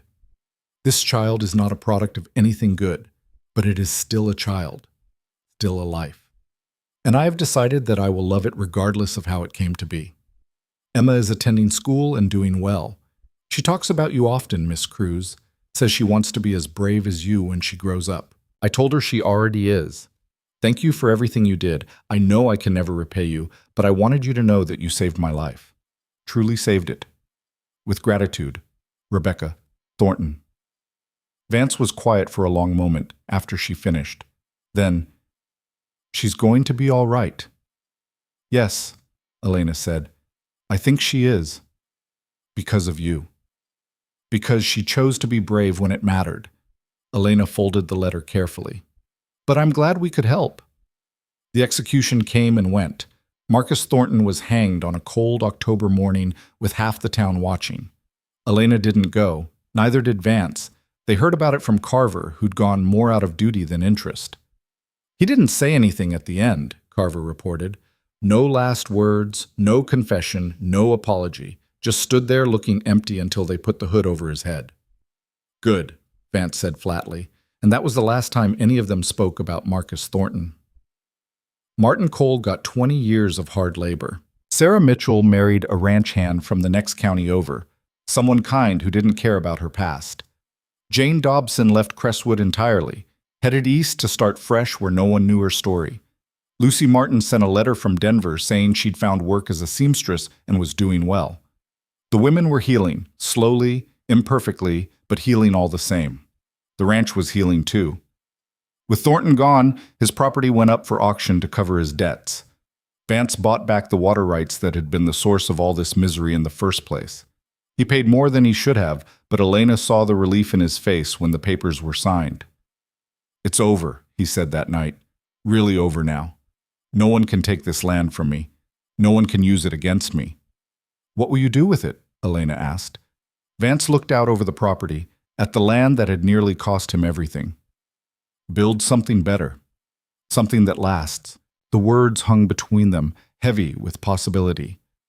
By November, the first snow arrived, dusting the land in white that made everything look clean and new. Elena was in the barn checking on the horses when Vance found her, his expression strange. Nervous, maybe. She'd never seen him nervous before. "I need to show you something," he said. He led her to the main house, to a room she'd never entered. His bedroom, she realized, and felt her heart kick up. But Vance just moved to a trunk at the foot of the bed and opened it. Inside were clothes, women's clothes, carefully folded, preserved with obvious care. "These were Emily's," Vance said quietly. "I couldn't get rid of them after she died. Couldn't bear to see them go. But keeping them felt like I was holding on to something that was already gone." He looked at Elena. "I want you to have them." Elena's throat went tight. "Vance, I can't. I'm not trying to replace her. That's not what this is." He pulled out a dress, dark blue with small white flowers. "But you need winter clothes, real ones, not the summer things you've been making do with. And these are just sitting here doing nothing." Emily was practical. She would have wanted them used. "Are you sure?" "I'm sure." He held out the dress. "Please, let me do this." Elena took it, the fabric soft under her fingers. It was a small thing, this dress, but it felt enormous. This gesture of trust, of moving forward, of making space for her in a life that had been closed off for so long. "Thank you," she managed. That night she tried on the dress. It fit almost perfectly, just a little loose in the waist. She stood in front of the small mirror in the bunkhouse, barely recognizing herself. She looked like someone who belonged somewhere, someone who had a home. The thought terrified her. She was still standing there when someone knocked. Vance, she thought, but when she opened the door it was Father Benedict. "Miss Cruz," he said, looking apologetic. "I'm sorry to disturb you so late, but I have a message. A telegram arrived for you this afternoon." Elena's stomach dropped. Telegrams never brought good news. She took it with shaking hands, unfolded it. The words blurred, then snapped into focus. Her mother. Complications with her illness. "Come quickly, if you want to say goodbye." The world tilted. Elena grabbed the doorframe, forcing herself to breathe. "Miss Cruz?" Benedict's voice came from far away. "Are you all right?" "I need—" She couldn't finish the sentence.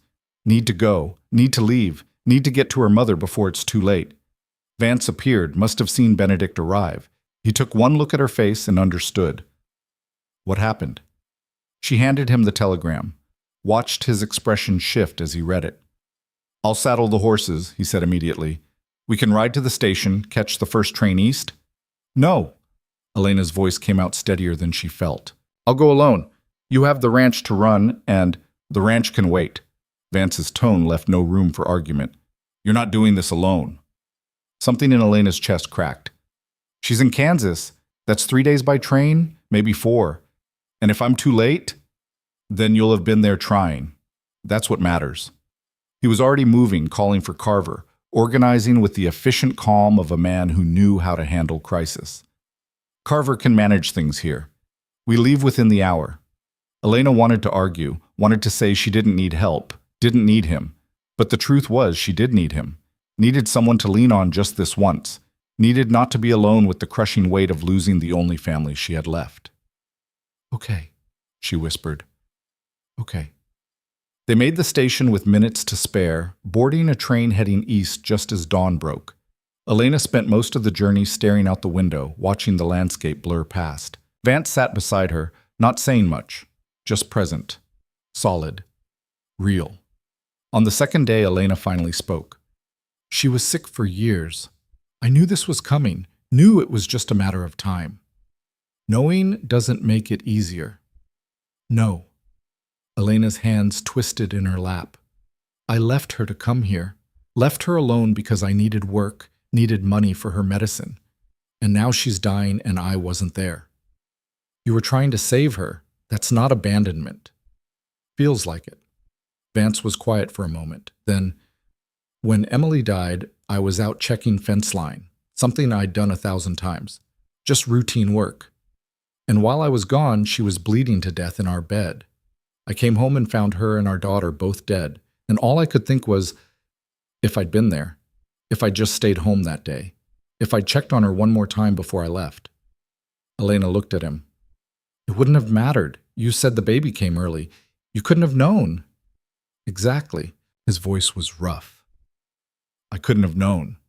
Just like you couldn't have known your mother would take a turn for the worse now. You made the best choice you could with the information you had. That's all anyone can do. Elena's eyes burned. I'm scared. I know. I'm scared I'll get there and she'll already be gone. And I'm scared I'll get there in time and won't know what to say. And I'm scared that after she's gone, I'll have no one left who knew me before I was this. She gestured helplessly at herself. Before I was the woman who couldn't stay anywhere, couldn't trust anyone, couldn't let herself be happy. Vance's hand found hers. You'll still have me.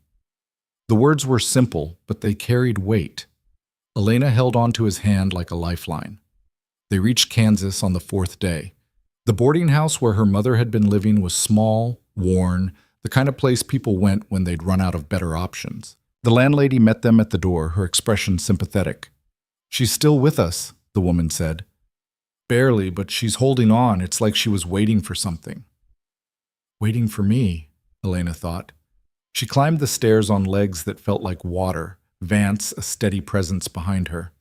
Her mother's room was at the end of a narrow hall.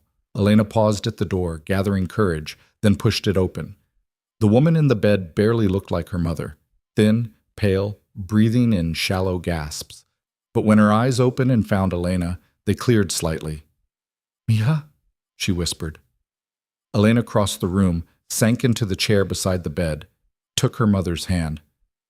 I'm here, Mama. I'm here. You came. A weak smile. I wasn't sure you would. Of course I came. Elena's voice broke. I'm sorry I wasn't here sooner. I'm sorry I left you alone. Hush. Her mother's hand squeezed weakly. You did what you needed to do. You always were the smart one, the brave one. I'm not brave. I'm scared all the time. That's what makes you brave, Mija. Being scared and doing it anyway. Her mother's eyes shifted, found Vance standing near the door. Who is this? This is Caleb Vance. Elena didn't know how to explain. He's important to me. Her mother studied Vance for a long moment. Then, surprisingly, she smiled. Good. You need someone. You try to be alone all the time, but that's not how people are meant to live. Mamas, listen to me. I don't have much time left, and I need to say this. Her breathing was labored, each word an effort. You spend so much energy running from everything, from pain, from love, from the possibility of getting hurt. But Elena, mi amor, that's not living. That's just surviving. And you deserve more than survival. Tears were streaming down Elena's face.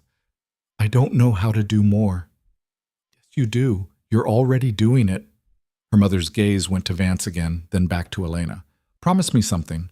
Anything. Promise me you'll let yourself be happy. Promise me you'll stop running long enough to build something real. A life.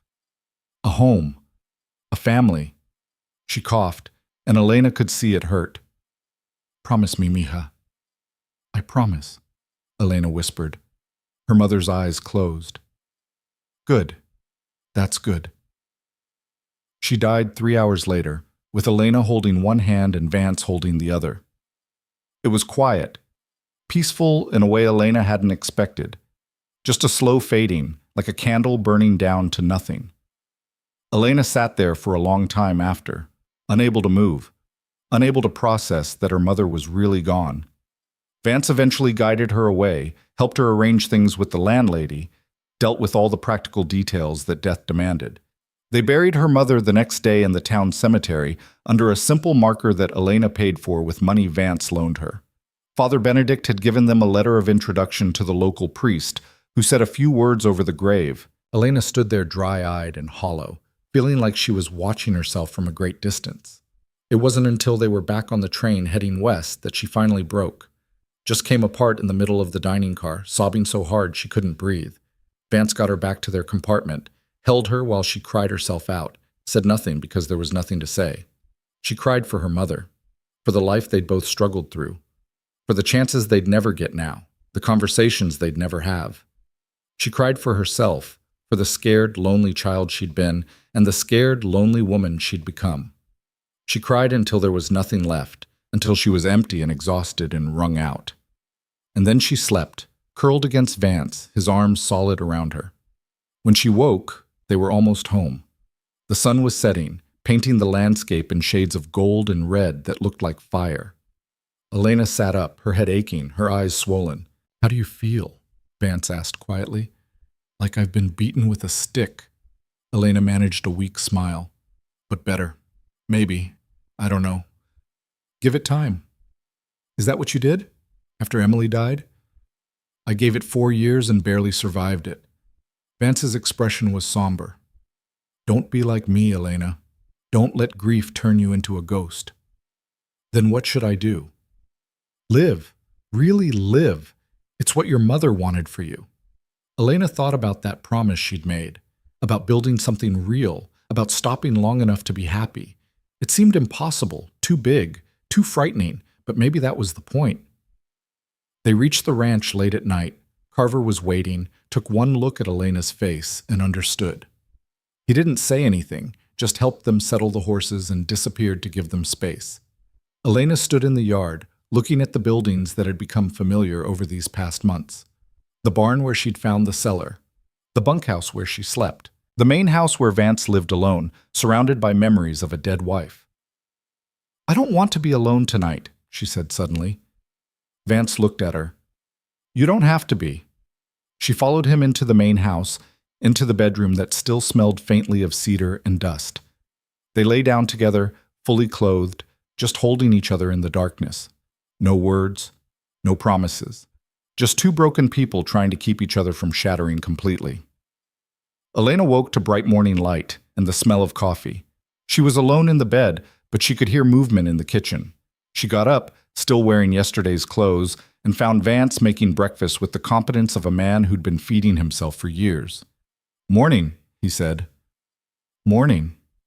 Elena poured herself coffee, let the warmth seep into her hands.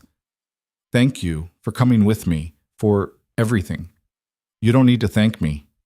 "I do, though." She set down her cup, faced him. "You didn't have to do any of that. You barely knew me, and you dropped everything to take care of someone else's crisis." That means something." Vance was quiet for a moment, then, "I know what it's like to grieve alone. Wouldn't wish it on anyone, especially not you." The words hung between them, heavy with unspoken meaning. Over the next few weeks, Elena tried to settle back into routine. Work, meals, sleep, but something had shifted inside her. Her mother's death had cracked something open, made her see with painful clarity how much time she'd wasted being afraid. She'd promised her mother she'd stop running. Time to figure out what that actually meant. It was early December when Elena realized she'd missed her monthly bleeding. Once could be stress, twice was unlikely. By the third time, she knew. She was pregnant. The knowledge sat in her chest like a stone, heavy and undeniable. She ran through the timeline in her head. That night after her mother's funeral, when she'd been too raw to think about consequences, when Vance had held her, and one thing had led to another in the desperate way of grieving people seeking comfort. She'd known better. They both had. But knowing and doing were different things. Elena spent 3 days trying to figure out how to tell him. 3 days of working herself into knots, imagining every possible reaction. He'd be angry. He'd be disappointed. He'd think she'd trapped him. He'd ask her to leave. Finally, she couldn't stand it anymore. She found him in the barn, mending a bridle, and just said it. "I'm pregnant." Vance's hand stilled. He set down the bridle carefully, looked at her. "Are you sure?" 3 months missed, I'm sure. "Is it?" He stopped, shook his head. "Of course it's mine. I just meant—" "I know what you meant." Elena wrapped her arms around herself. "It happened after the funeral, that night in your room. I should have been more careful. I'm sorry." "Don't apologize." Vance stood, moved closer. "Elena, you don't need to apologize for this." "Don't I?" "This is exactly what happened to those other women, what destroyed their lives. And now I'm—" "Stop." His hands found her shoulders, gentle but firm.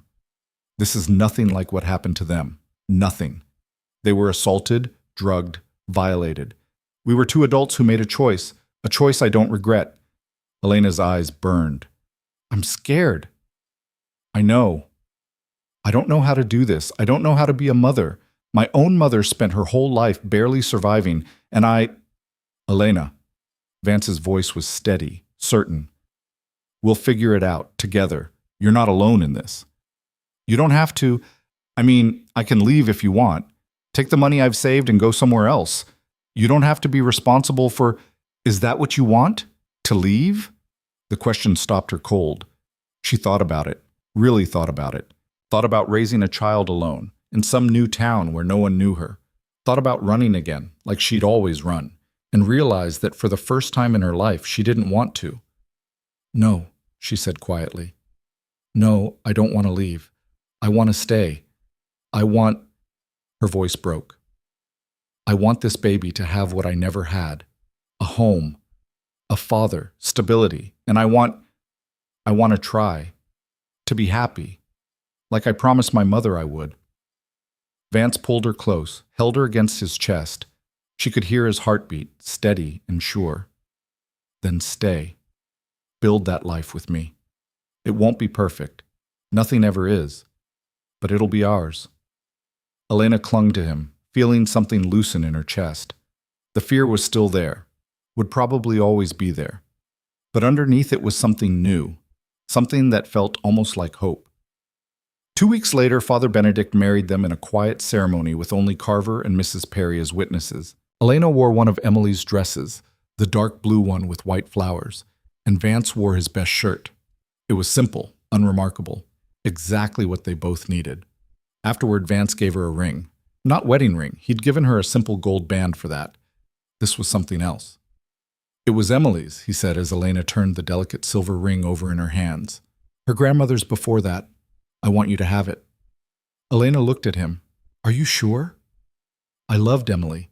Loved her enough that losing her nearly killed me. But she's gone, and I'm still here, and so are you. He took her hand, slipped the ring onto her finger beside the gold band.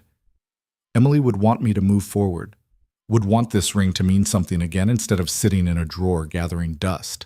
It's not about forgetting her, it's about building something new while honoring what came before, Elena finished. I understand. And she did. This ring wasn't a replacement, it was a bridge, a way of taking the past and folding it into the future. Winter deepened, bringing snow that transformed the ranch into something magical. Elena's belly grew, and with it came a new awareness of her body, of the life growing inside her. Vance was attentive without being overbearing, taking on her heavier chores without making a fuss about it. Carver was perhaps the most surprising. The gruff foreman turned unexpectedly gentle around Elena, constantly checking if she needed anything, if she was warm enough, if she was eating properly. When she asked him about it, he just shrugged. Never had kids of my own. Seems like this might be the closest I'll get. Let an old man fuss a little. Elena hugged him, feeling his surprise and then his acceptance. Spring arrived slowly, the snow melting to reveal the land beneath. Elena's belly was huge now, the baby active and demanding. She felt ungainly, awkward, but Vance still looked at her like she was beautiful, like she was everything. The baby came on a warm April morning, the sun barely up when Elena's water broke.